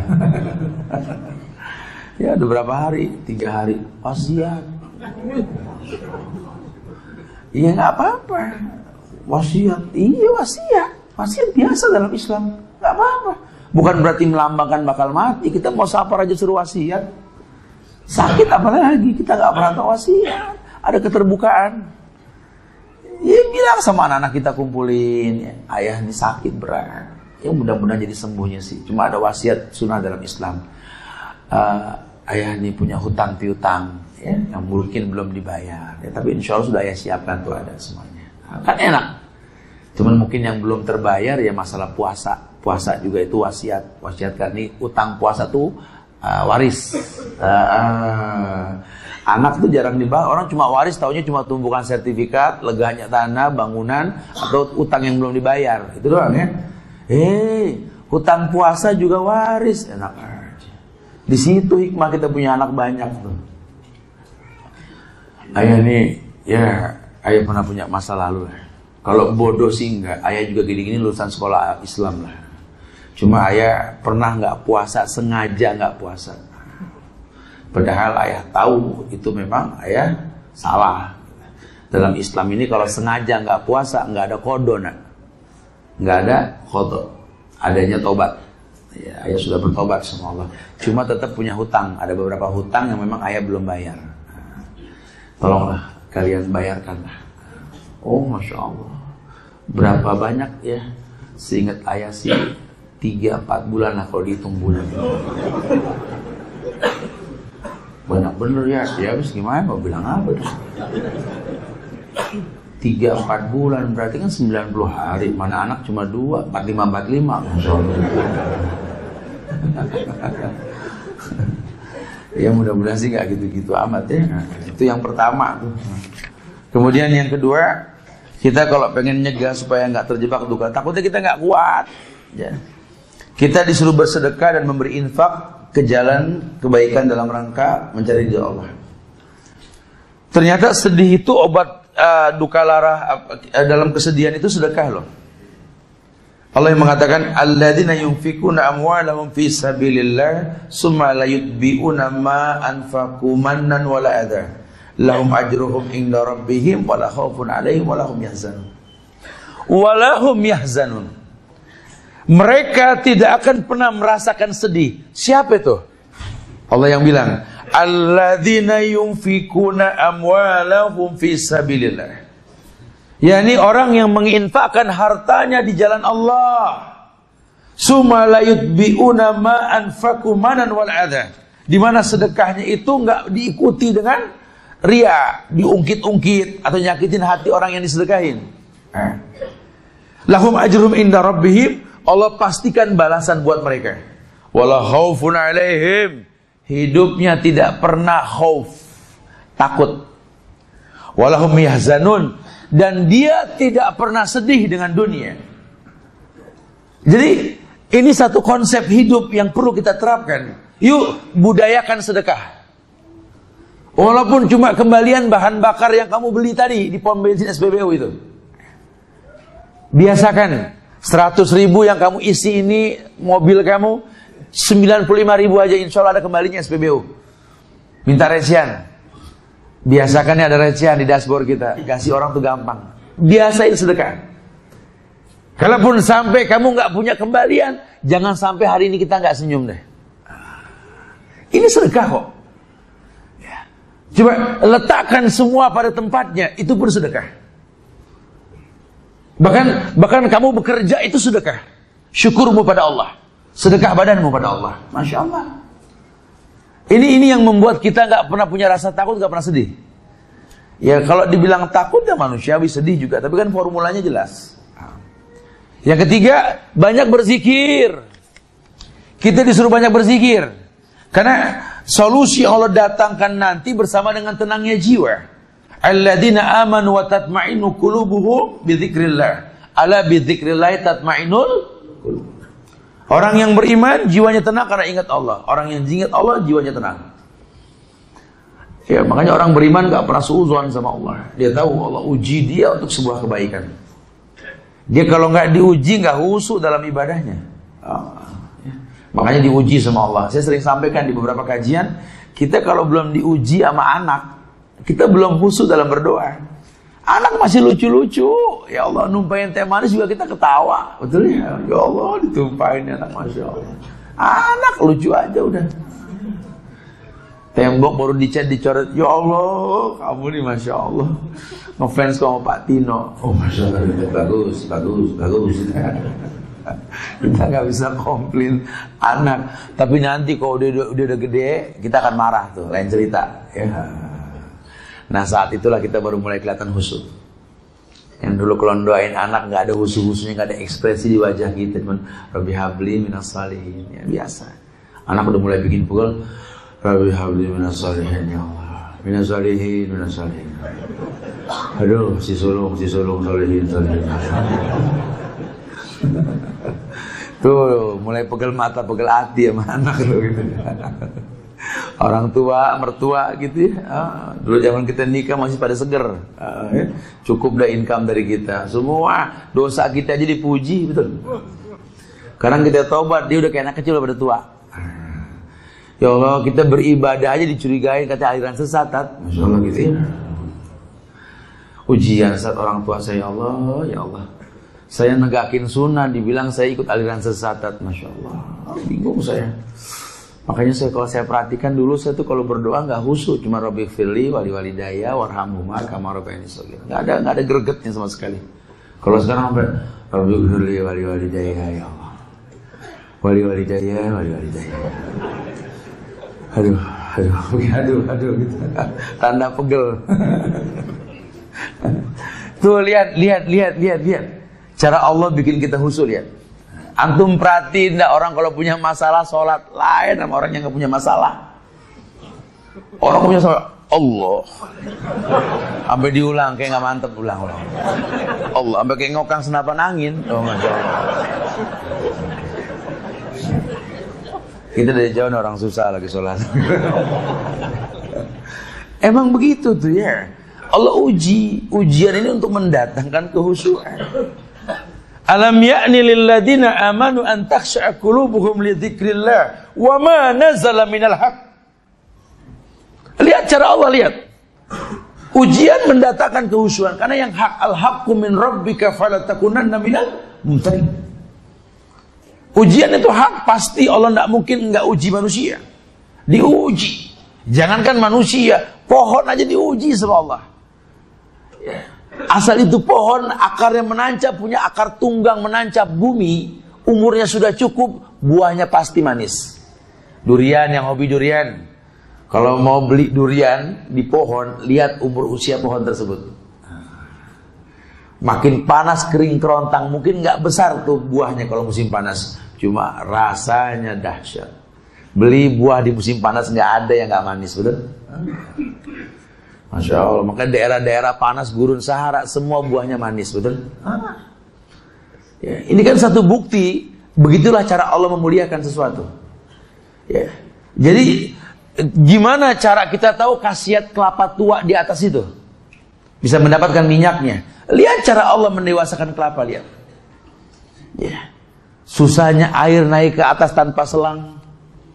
Besar. Cara metiknya dibanting dari atas. Betul. Dibuka dulu pakai golok atau pakai besi tajam untuk kulitnya. Diketok dulu itu batoknya, betul? Udah begitu dikerik dulu itu daging kelapanya, kulitnya. Kemudian diparut dulu, baru diremes jadi santan, digodok baru keluar minyak, betul? Cara Allah mendidik sesuatu seperti itu. Tujuannya apa? Supaya tahu kelasnya manusia. Ahasiban nasu ayutraku ayyakulu amanna wa hum la yuftanun. Wa laqad fatana alladziina min qablihim. Fala ya'lamanna Allahu alladziina shadaqu wa la ya'lamanal kadzibin. Lihat. Di surat Al-Ankabut ayat 1 hingga 11, baca tafsirnya di rumah itu. Lihat cara Allah mendewasakan manusia, lihat. Karena banyak manusia mengira kalau dia sudah beriman mereka nggak diuji, itu yang salah. Ya, cara dakwah spontan yang perlu dikritisi. Dakwahin temennya, udah deh ente mau ngapain sih pada rusak, mendingan balik ke jalan yang bener deh. Ana dulu waktu zaman-zaman ke ente nih, oh Masya Allah. Waduh, hidup nggak jelas deh. Alhamdulillah ana hijrah deh. Sekarang ana tinggalin masa lalu ana. Hidup ana udah nggak diuji lagi sama Allah. Orang suka salah paham tuh di situ. Ya, Allah bilang, apakah kamu mengira kalau kamu sudah beriman kamu nggak diuji? Allah uji kamu. Pentil di bawah itu istilah ulama untuk dipompa, perjalanan masih jauh.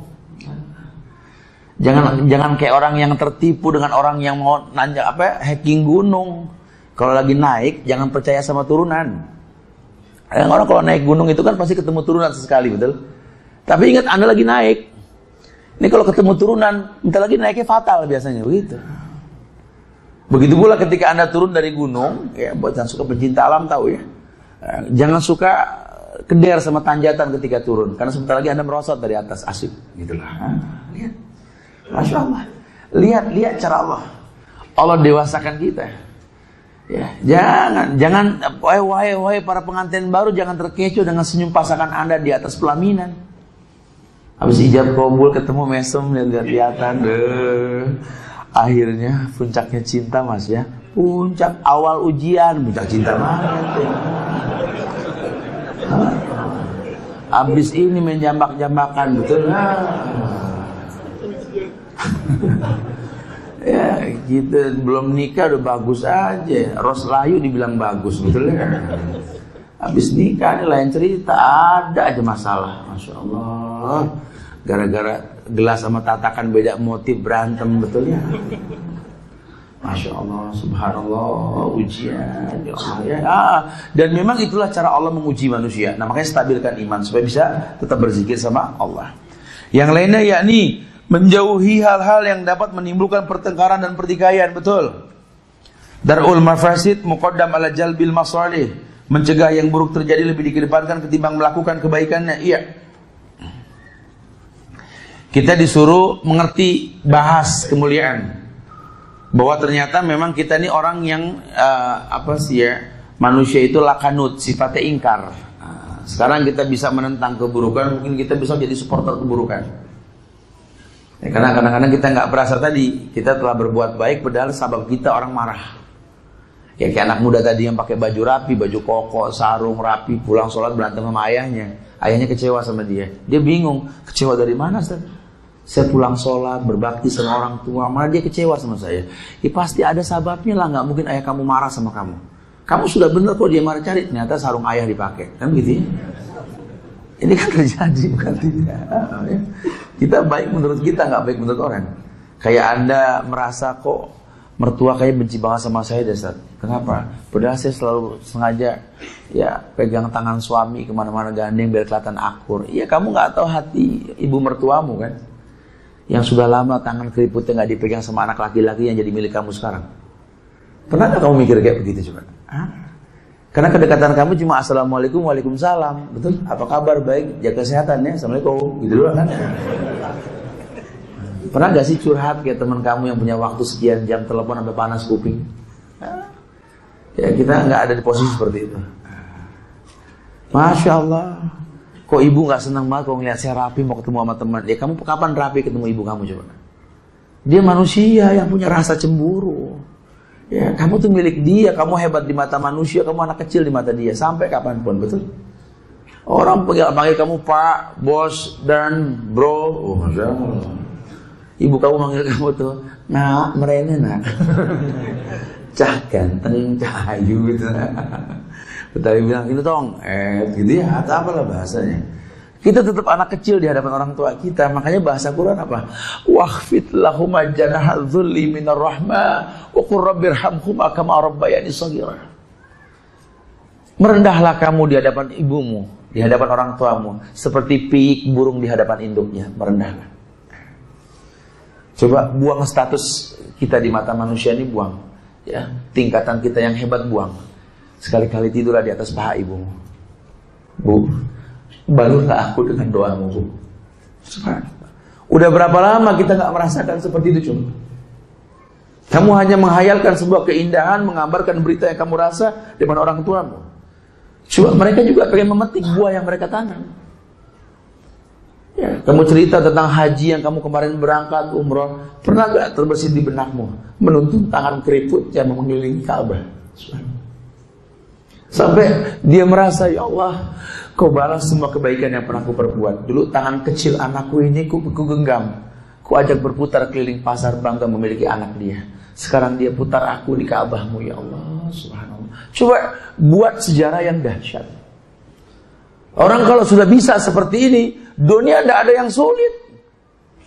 Karena janji Allah, irhamu man fil ardi, yarhamukum man fis sama. Ini orang punya akhlak untuk mendatangkan pujian yang di langit, dia muliakan yang di bumi. Dan yang paling pertama dia muliakan orang tuanya. Lihat, ini orang cerdas. Untuk menjadi penghafal Quran dia susah lah. Apalagi menghafal sanad hadis sudah mentok lah dia. Cuma dia berhak masuk surga karena ridho orang tuanya. Ini yang paling gampang. Atau mungkin dua orang di sekeliling dia. Hal tunsoruna wa turzakuna bidu'afaikum, kata Rasulullah. Jangan kalian remehkan, kalian mulia karena dua orang miskin di seputar kalian. Coba muliakan mereka. Subhanallah. Ini agama betul-betul menggiring kita untuk bisa seperti itu gitu loh. Karena nggak ada kezaliman dalam takdir itu, nggak ada. Kenapa sih Allah ngasih hidayah saya di usia tua, Ustaz? Ya nggak apa-apa, itu urusan Allah. Habis kalau kamu dari muda dapat hidayah, orang nggak diuji sama kamu, betul? Udah banyak orang sini yang nggak istighfar, kenapa kamu nggak ada? Masalahnya. Dulu waktu kamu di sini, tiap orang istighfar ngeliat kamu, astagfirullah, astagfirullah. Kami kehilangan dia, Ustaz, kenapa? Kita nggak pernah beristighfar lagi. Oh, masya Allah. Karena begitu kadang-kadang ya, kita suka kadang-kadang terkecoh tuh. Ya Allah, Ustaz, suami saya betul-betul, Ustaz, bikin saya istighfar tiap hari, Ustaz. Astagfirullahaladzim. Ya Allah, saya nggak kuat, Ustaz. Kuat, insya Allah. Kuat. Enggak, Ustaz, kuat. Insya Allah kuat. Enggak, Ustaz, kuat. Buktinya gemuk, kuat sih benar gitu. Kalau nggak kuat, kurus. Ya. Lihat cara Allah memuliakan kita, lihat. Ya, dapat pasangan baru malah senyum-senyum ya. Saya alhamdulillah, Ustaz, sama yang ini sih ya Allah, saya udah gak pernah istighfar lagi. Ini ada something wrong. What happened I know ya. Ada apa ini ya? Kok gak pernah istighfar lagi? Karena terkecoh dengan ujian ya, kita terkecoh, kita benci sama Indonesia, sehingga hujatan, cacian, makian kan bodoh sekali. Ya Allah, Ustaz, di negeri bikin saya istighfar, alhamdulillah. Mungkin begitu cara Allah mendewasakan orang Islam di Indonesia. Dan orang Islam di Indonesia jangan jadi frontal, malah menghujat, mendemo, mencaci maki. Orang Islam punya senjata, doa. Kesel wajib, lawang dihina, tapi doain pemimpin jangan sampai enggak. Ini kita kalau udah kesel nggak ada doa ada buat pemimpin. Kalau perlu laknat, cacian, antum dipimpin sama orang yang dilaknat yang nggak bakal bisa. Dulu ada perempuan diuji sama onta yang nggak mau jalan, dipukul nih onta tetap nggak jalan, dilaknat ini onta. Nabi bilang apa? Tinggalkan onta tersebut, tinggalkan perempuan tersebut. Fa innahu mal'unah, dia telah dilaknat. Masya Allah. Sekarang Anda laknat, Anda tinggal di tempat yang terlaknat, kan ajib. Kalau memang Anda nggak setuju dengan tempat Anda tinggal, hijrah, jangan mencaci memaki. Kalau Anda belum bisa hijrah, ya sudah, usulnya dipegang, hukum asalnya gitu loh. Bukan tasabuh, bukan. Tapi inilah survive dalam Islam seperti itu. Ya. Jangan mengajak koalisi, ini kan bahaya sekali. Kalau awak sudah nggak setuju sama nakoda kan berantakan. Ya. Udahlah, nanti yang penting Islam yang terangkat. Siapapun yang terangkat, doakan, itu lebih baik. Ya. Bukan dihujat, bukan dicaci, bukan dimaki. Karena ada riwayat yang mengatakan kalau kita milih dengan emosi, kita akan dikecewakan dengan pilihan kita. Berilmu, jiwanya tenang, layak. Ya. Banyak memohon perlindungan dari kesedihan. Karena kita minta tolong sama Allah. Allahumma inni a'udzubika tadi minal hammi wal hazan wal ajzi wal kasal wal jubni wal bukhli wa dhala'id dain wa ghalabatir rijal. Minta sama Allah. Dijauhkan dari yang namanya sedih, ya, apa sifat keluh kesah, kelemahan, kemalasan, kikir, sikap sembunyi dan lain sebagainya. Masya Allah ya, itu bisa dilihat ya. Baru kemudian ada beberapa penjelasan tentang bagaimana memperteguh hati ketika ditimpa kesedihan. Ya, ini Anda sambil sampaikan, antum yang terinspirasi untuk bertanya, siapkan pertanyaan. Ya. Karena memang kalau untuk mendetail kita butuh beberapa kali perjumpaan untuk bahas buku ini. Cuma saya memicu untuk tetap membaca buku ini karena solusinya jelas. Ya, banyaklah di sini. Yang berikutnya baru memperteguh hati ketika ditimpa kesedihan. Karena ini memang kuncinya hati. Orang miskin kalau hatinya bagus sabar, sabar bikin dia masuk surga. Orang kaya kalau hatinya bersih dia bersyukur, syukur bikin dia masuk surga. Masya Allah. Tidak ada alasan buat komplain sama takdir Allah. Ini yang membuat Nabi takjub. Hukum asalnya manusia ini laqad khalaqnal insana fi kabad. Allah telah ciptakan manusia tadi lelah. Makanya kalau tahu manusia ini lelah, dia harus mantap hatinya, tegak. Maka di Islam diperintahkan kita untuk mengingat bahwa hidup ini diciptakan dengan tabiat duka nestapa. Supaya kita makin mantap, ini teguh iman kita, kita harus tahu hukum asalnya hidup ini capek, lelah. Ya. Ini jadi kita tahu bahwa ada formula untuk hati yang duka lara gitu, atau obat duka lara jelas. Ya, iya, saya tahu saya bakal konsekuensi kalau saya nikah sama dia. Ini saya harus ngerti keluarganya. Ujian saya itu sama keluarganya nanti. Karena banyak ikhwan jadi ribut gara-gara pernikahannya. Nikah sama orang yang awam dengan sunnah, baru nikah pengen cara nikahnya syar'i. Akhirnya batal sebelum ijab qabul. Antum harus tahu siapa yang akan antum nikahi. PR-nya kan di situ. Orang Jawa kawin sama orang Padang, ujiannya apa? Menu. Beda selera kan, harus tahu. Ya kurang lebih. Ya, orang Sunda perempuannya suaminya orang Batak. Ya udah ujiannya apa? Jantung kan kaget mulu, betul ya? Atau apa? Ya kurang lebih ya. Maksudnya udah kebaca, walaupun kita nggak tahu apa ujiannya. Ya paling nggak begitu. Makanya dia harus tahu bahwa hidup ini memang ya lelah, duka nestapa, capek dan lain sebagainya. Gitu ya. Kemudian yang kedua ini mengingat bahwa semua manusia mengalami kesedihan. Surat Al-Imran ayat 140 itu dalilnya tuh. Iyamsaskum kurhun faqad massal qauma qurhun misluh. Kalau kalian merasakan sesuatu yang kalian benci, sedih, ingatlah orang lain pun pernah merasakan. Jangan suka merasa limited edition kalau diuji, gitu ya. Kayak cuma dia doang yang merasa diuji begitu. Saya di dunia ini kayak cuma saya doang yang diuji sama anak yang kayak begini, ya Allah. Oh kan limited edition dia doang di dunia. Udah ujian dia nggak ada seujung kukunya Adam, bunuh-bunuhan anaknya, betul? Anak saya susah disuruh teh, ya Allah kakunya manusia, aduh keras, begel. Sama anaknya si Nabi Nuh, Kan'an, anak kita nggak ada seujung kukunya. Kan'an dipanggil lari ke gunung, anak kita ngambek ke kamar paling gitu ya, enteng betul. Kalau otak-atik mah kita sebenarnya nggak ada masalah, kita suka lebih gitu ya. Ujian saya tuh di orang tua saya, ya Allah, ketika saya ngerti sunnah saya dimusuhin, ya nggak sampai dibakar kayak Ibrahim, betul ya? Ya lihat. Ujian kita tuh nggak ada seujung kukunya, cuma kita jarang bahas karena kita punya Quran kita nggak paham, itu masalahnya. Ya, akhirnya dihinakan dengan Quran kita. Ya. Kemudian ketiga mengingat bahwa musibah adalah takdir. Dan kalau sudah bisa bicara takdir, Al-Hadid ayat 22 tadi, ma'asaba min musibatin fil ardi wala fi anfusikum illa fi kitabim min qabl an nabraha inna dzalika 'alallahi yasir. Yang namanya musibah itu takdir. Telah tertulis di Lauhil Mahfuz. Allah sudah takdirkan. Inna dzalika 'alallahi yasir. Kalau buat Allah mudah. Takdir itu nggak ada yang kejam. Orang miskin tetap jenius kok. Ya. Jangan pikir orang kaya itu berhak masuk surga, banyak menuin penjara kok. Lihat, itu takdir namanya. Nah, makanya kita suruh berdoa, berbuat baik, menghiasi yang wajib dengan yang sunnah sampai kita tahu Masya Allah ya. Banyak kemuliaan yang Islam tawarkan. Yakin bahwa Allah menghendaki kebaikan bagi hamba-hambanya. Yakin kemuliaan ini milik Islam ya. Sampai nanti ada pengembala kambing yang gak khawatir kalau serigala nyari makan bareng sama kambing dia. Saking Allah berikan kemuliaan buat Islam saat itu. Gak usah khawatir, Allah gak buta ya. Jangan sampai berlebihan, sampai jihad-jihad serampangan. Allah nggak buta. Jangan pancing turun campur Allah dengan cara yang haram. Masya Allah. Bentengi diri dengan kesabaran. Ya, yakin bahwa Allah menghendaki kebaikan pada setiap orang Muslim. Ini poinnya sih itu ya. Jadi kami kita tahu sekali. Oh iya ya. Ternyata memang bukanlah sesuatu yang main-main kalau Allah berikan ujian ini. Dan Dia tahu sekali. Makanya orang begitu tahu hikmah di balik kesedihan. Ternyata hikmahnya itu agar orang yang ditimpa musibah itu sempat beribadah ya.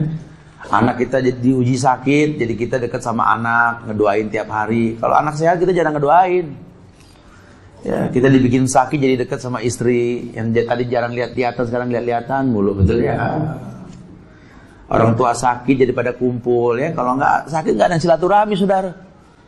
Anak kakak di mana, adik di mana. Orang tua sakit jadi ngumpul kita semua. Tuh hikmahnya lihat. Anda sekarang nggak kerja lagi. Akhirnya Anda sekarang jelas bahwa memang keluarga ini butuh Anda. Coba lihat. Oh hikmahnya banyak sekali. Dan menjadi jalan masuk ke surga. Menyadari tentang hakikat dunia sampai kita sadar, Masya Allah. Obat paling mujarab bagi kesombongan, ujub dan kekasaran hati. Jadi tahu iya ya. Ternyata baru sakit gigi aja udah gemeter semua badan gitu. Apa yang saya mau sombongkan? Subhanallah ya. Ini fabi ayyi ala'i rabbikuma tukadziban. Ya, wallahu musta'an. Ya, karena waktu yang enggak memungkinkan, kita bisa berdialog lah ya. Nah, ini umum global seperti itu. Aku bisa baca lebih mendetail lagi nanti insyaallah ya. Fadhal silakan yang mau bertanya.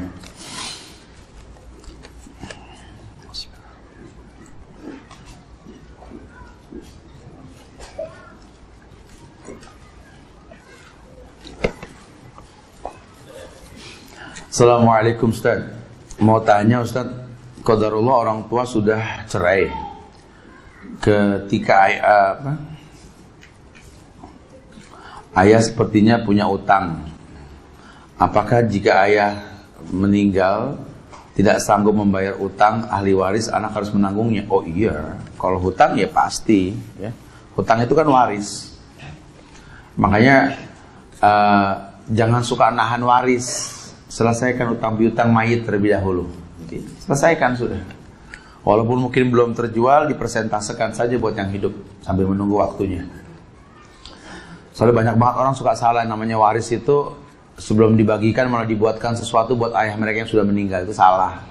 Bagikan aja dulu, kemudian kita patungan. Begitu bahasanya. Assalamualaikum Ustaz, Ana seorang perantau, sementara ibu Ana di kampung. Beliau tidak mau atau tidak betah lama tinggal di perantauan dan lebih memilih tinggal di kampung sendiri.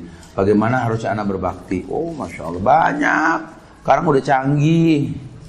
Ya beliin dong dia handphone yang bagus untuk video call. Tiap hari ketemu sama orang tua dalam kamera. Assalamualaikum Bu. Waalaikumsalam. Ya Allah, jauh terasa dekat Bu ya. Masya Allah. Kayaknya cerahnya matahari pagi itu nggak kelihatan cerah kalau belum lihat wajah ibu tersenyum. Oh, puji dong ibunya. Gitu. Ayah mana ayah Bu? Oh di sini agak beda tuh ayah. Oh, ayah suaranya Masya Allah. Oh, nggak ada yang melebihi kemerduan suara ayah. Oh, kenapa ini anak? Gitu ya? Kan bikin senang hati orang tua boleh. Ya, boleh lah. Sudah saatnya mereka senang lah. Udahlah ya. Yuk, Bismillah, yuk Bismillah. Yuk, paling nggak hayalin dah. Kalau emang belum mampu ngayal dulu deh. Hayalin. Kita pengen nuntun tangan orang tua kita muterin Ka'bah. Hayalin dulu deh. Ya. Sisanya terserah Allah kapan didatanginnya nanti. Ini ngayal aja nggak pernah, gimana dapat kita kan? Assalamualaikum Pak Ustadz, ada seorang akhwat ingin dilamar oleh seorang lelaki yang tertarik keislamannya, dan laki-laki itu berniat melamar dan menikah dengan akhwat tersebut. Kita wali harus sunnah dulu belajar ilmu agar sunnah. Pertanyaannya, apakah laki-laki tersebut belajar sunnah dahulu atau belajar sunnah dan menikah? Iya, ada memang yang ilmu itu didapat dengan waktu. Ya kalau memang dia seorang muslim, ya udah, ya nikah aja dulu. Ya. Nikah sama yang sekufu, sama-sama belajar enak, jadi ya sama-sama tahu. Karena kadang-kadang kita pengen nikah sama yang lebih bagus agamanya ketimbang kita, ya berasa capek sendiri nanti. Ya akhirnya berat ya karena nggak sekufu. Kalau sekufu tuh enak, sekufu tuh selevel. Ya. Jadi sama-sama tahu lah, sama-sama belajar asik. Kadang-kadang kalau nggak timpang. Banyak ikhwan kita kalau ngomong Ustaz, ada hafizo kata. Oh hafizo. Ana butuh hafizo kan. Masya Allah. Ana juga butuh buat ngajar bilang gitu. Ente ambil habis dong guru aneh gitu ya. Anda pengen cari yang hafal 30 juz Ustaz, insya Allah Allah mudahkan. Tapi antumnya juga harus hafal. Udah berapa juz? Iqra 2 kan? Iqra 2 mau nikah sama hafizo, berantem mulu ntar akhirnya, betul? Nah, ya tadinya antum ngaji tuh sampai kenceng nggak ada orang. Alladzina amanu wa tatma'innu qulubuhum. Bini lewat langsung.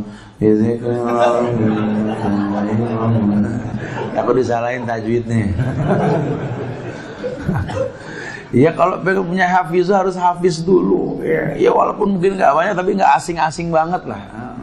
Kan istri suka minta tolong kan. Ya. Kita lagi ngaji, dia lagi masak. Pak, aku lupa deh ayat yang berkaitan tentang jihad itu di surat Al-Ankabut ayat berapa ya? Emang ada Bu Al-Ankabut? Astagfirullah. Kelewatan gitu. Nggak connect kalau begitu ya, kabelnya kudu ganti kalau gitu ya. Assalamualaikum Ustaz. Bagaimana menyikapi keadaan di mana Allah jarang menguji kita? Bagaimana menyikapi keadaan di mana Allah jarang menguji kita? Masya Allah. Nomor teleponnya berapa nih? Ini kasus nih, belakangan ini sering kayak begini. Orang tuh merasa diuji kalau susah hidupnya. Nah, saya suka merhatiin kalau orang lagi cerita kan macam-macam nih yang datang, yang telepon nih kadang-kadang. Orang tuh kalau cerita tuh ujian tuh kayaknya masa lalu yang buruk aja gitu. Ya Allah Ustaz, anak kalau ingat dulu zaman-zaman anak masih diuji sama Allah Ustaz. Itu ya zaman-zaman jahiliyah lah Ustaz.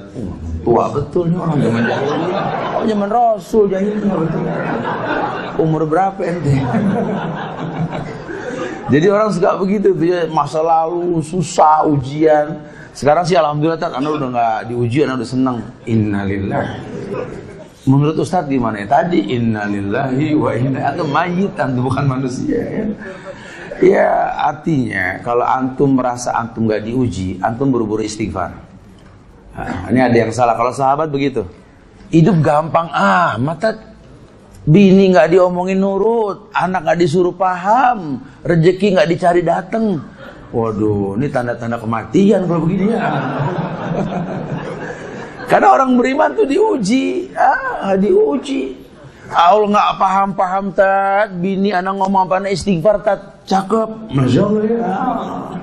Itu kan begitunya harusnya. Anak subhanallah Ustaz, ya Allah Ustaz, siapa nangis tiap malam tahajud buat anak doang. Bagus masya Allah ini. Ya, jangan di kemana-mana, ini anak pegangin. Ini kita kadang-kadang suka pegel sama anak ditaruh di pesantren. Makanya kalau anak masuk ke pesantren udah, dia pergi juga deh, gitu ya. Alhamdulillah Ustaz, setelah anak berangkat ke pesantren saya udah nggak istighfar lagi. Itu salah, gitu loh. Salah paham. Ya, makanya anak kalau bikin pegel di pesantrenin boleh, tapi tengokin. Mau kemana? Ke pesantren, mau ngapain? Mau istighfar, gitu ya.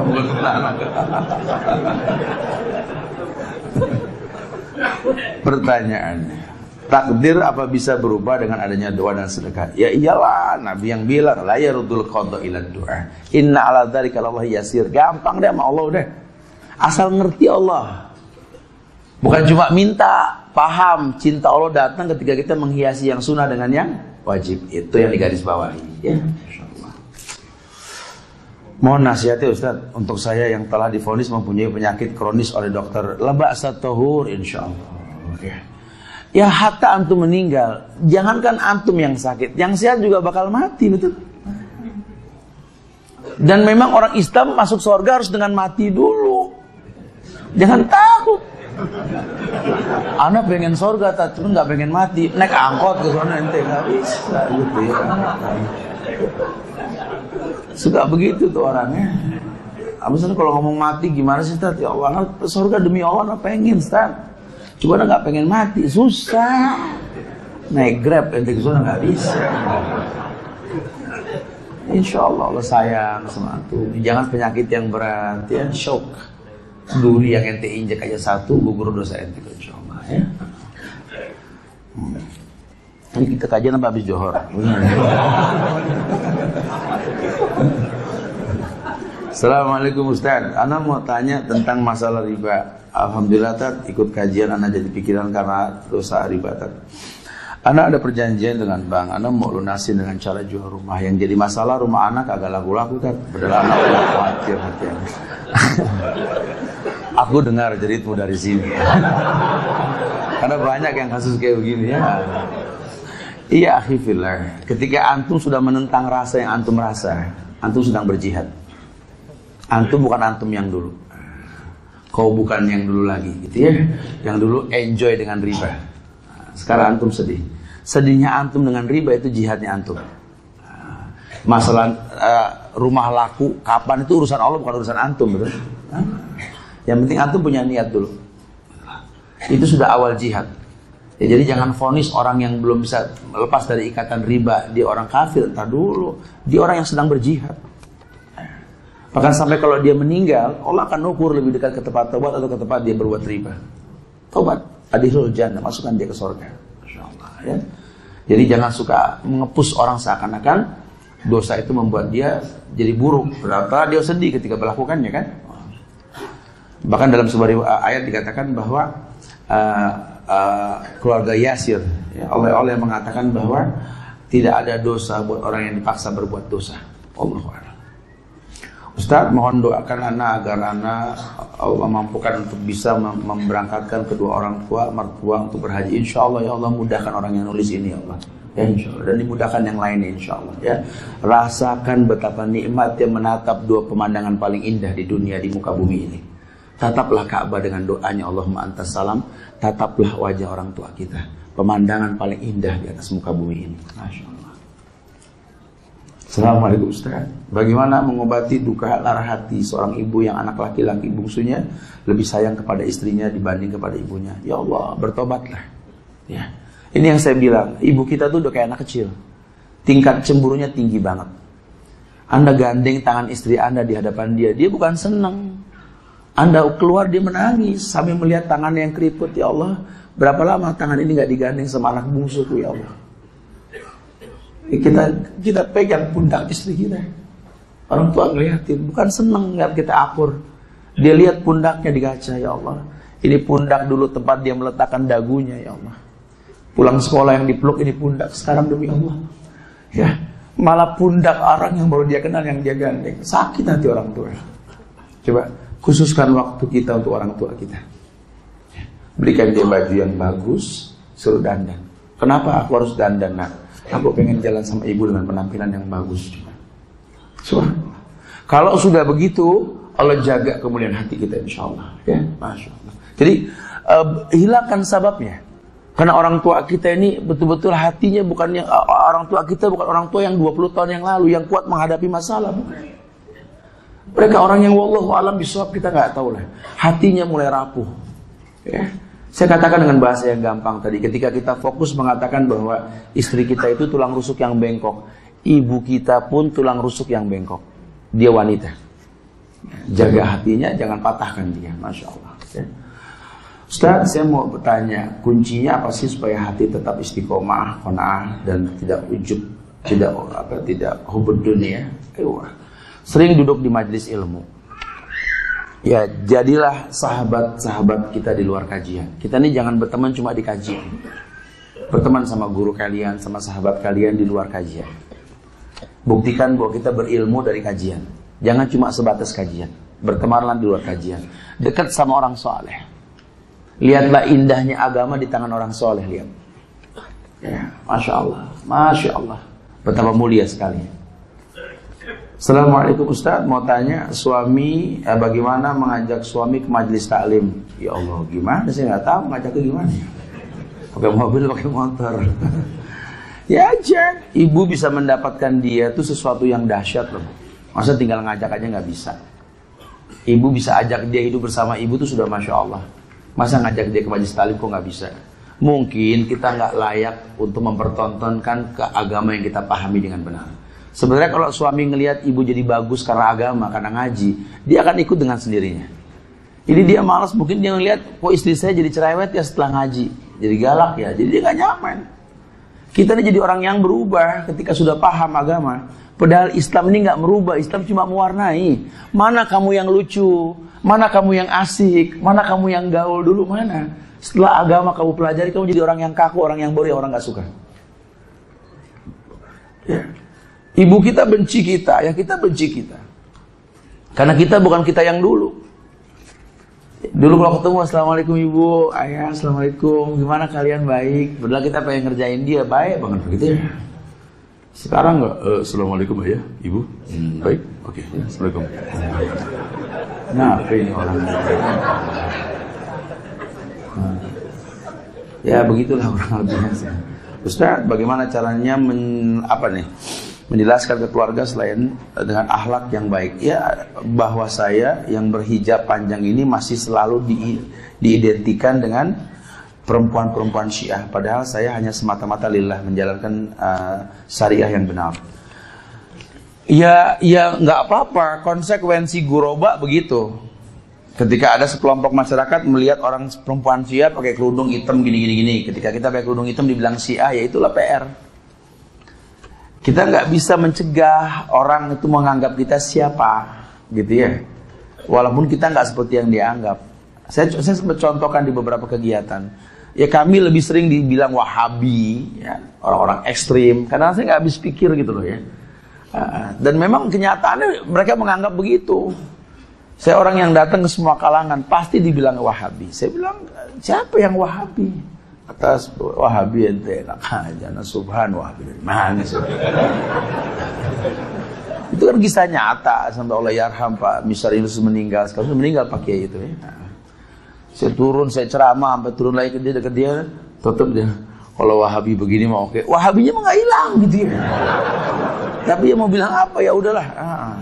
Beberapa bulan berikutnya saya rutinkan kasih paya.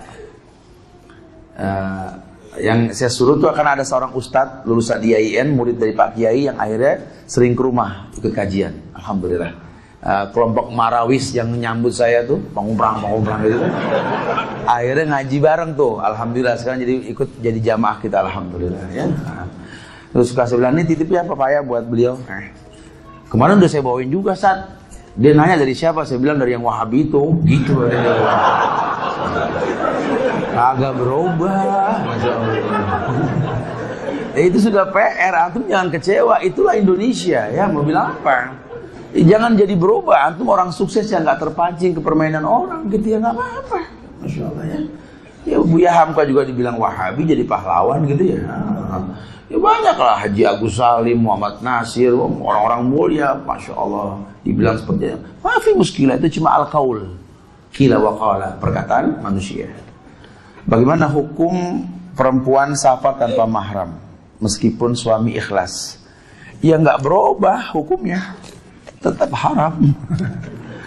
Ya jangan sampai kita menganggap ini jadi sesuatu yang baik, jangan ya, nggak seperti itulah ya. Wallahu a'lam bishawab.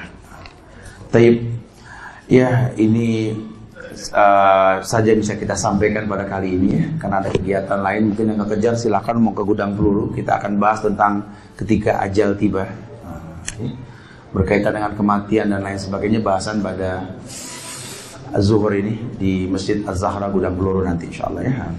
Iya, ada beberapa ini nih pertanyaan yang bagus nih. Masalah saya kasih hadiah. Kemudian ya ini ada 4, saya kasih 5 lah, 5 buat penanya yang bagus, hadiah 5 hadiah dari saya ya. Ini yang pertama yang nanya tentang Assalamualaikum Ustaz, mohon nasihatnya untuk saya yang telah divonis mempunyai penyakit kronis. Ini satu ya. Ustadz, mohon doakan anak agar dapat mampu untuk bisa memberangkatkan kedua orang tua untuk berhaji. Bagaimana mengobati duka lara hati seorang ibu yang anak lakinya ini ya, kasih aja ke ibunya. Ustadz, saya mau bertanya kunci apa sih supaya hati istiqomah? Ustadz, bagaimana caranya menjelaskan ke keluarga selain dengan akhlak yang baik dan lain sebagainya? Ada 5. Saya kasih kantungan kunci USB. Fasubhan bawazir, mudah-mudahan manfaat insyaallah ya. Minta maaf pada kekurangan, kesempurnaan hanya milik Allah. Kita tutup dengan kafaratul majlis. Subhanallah bihamdika, asyhadu an la ilaha illa anta, astaghfiruka wa atubu ilaik. Assalamualaikum warahmatullahi wabarakatuh.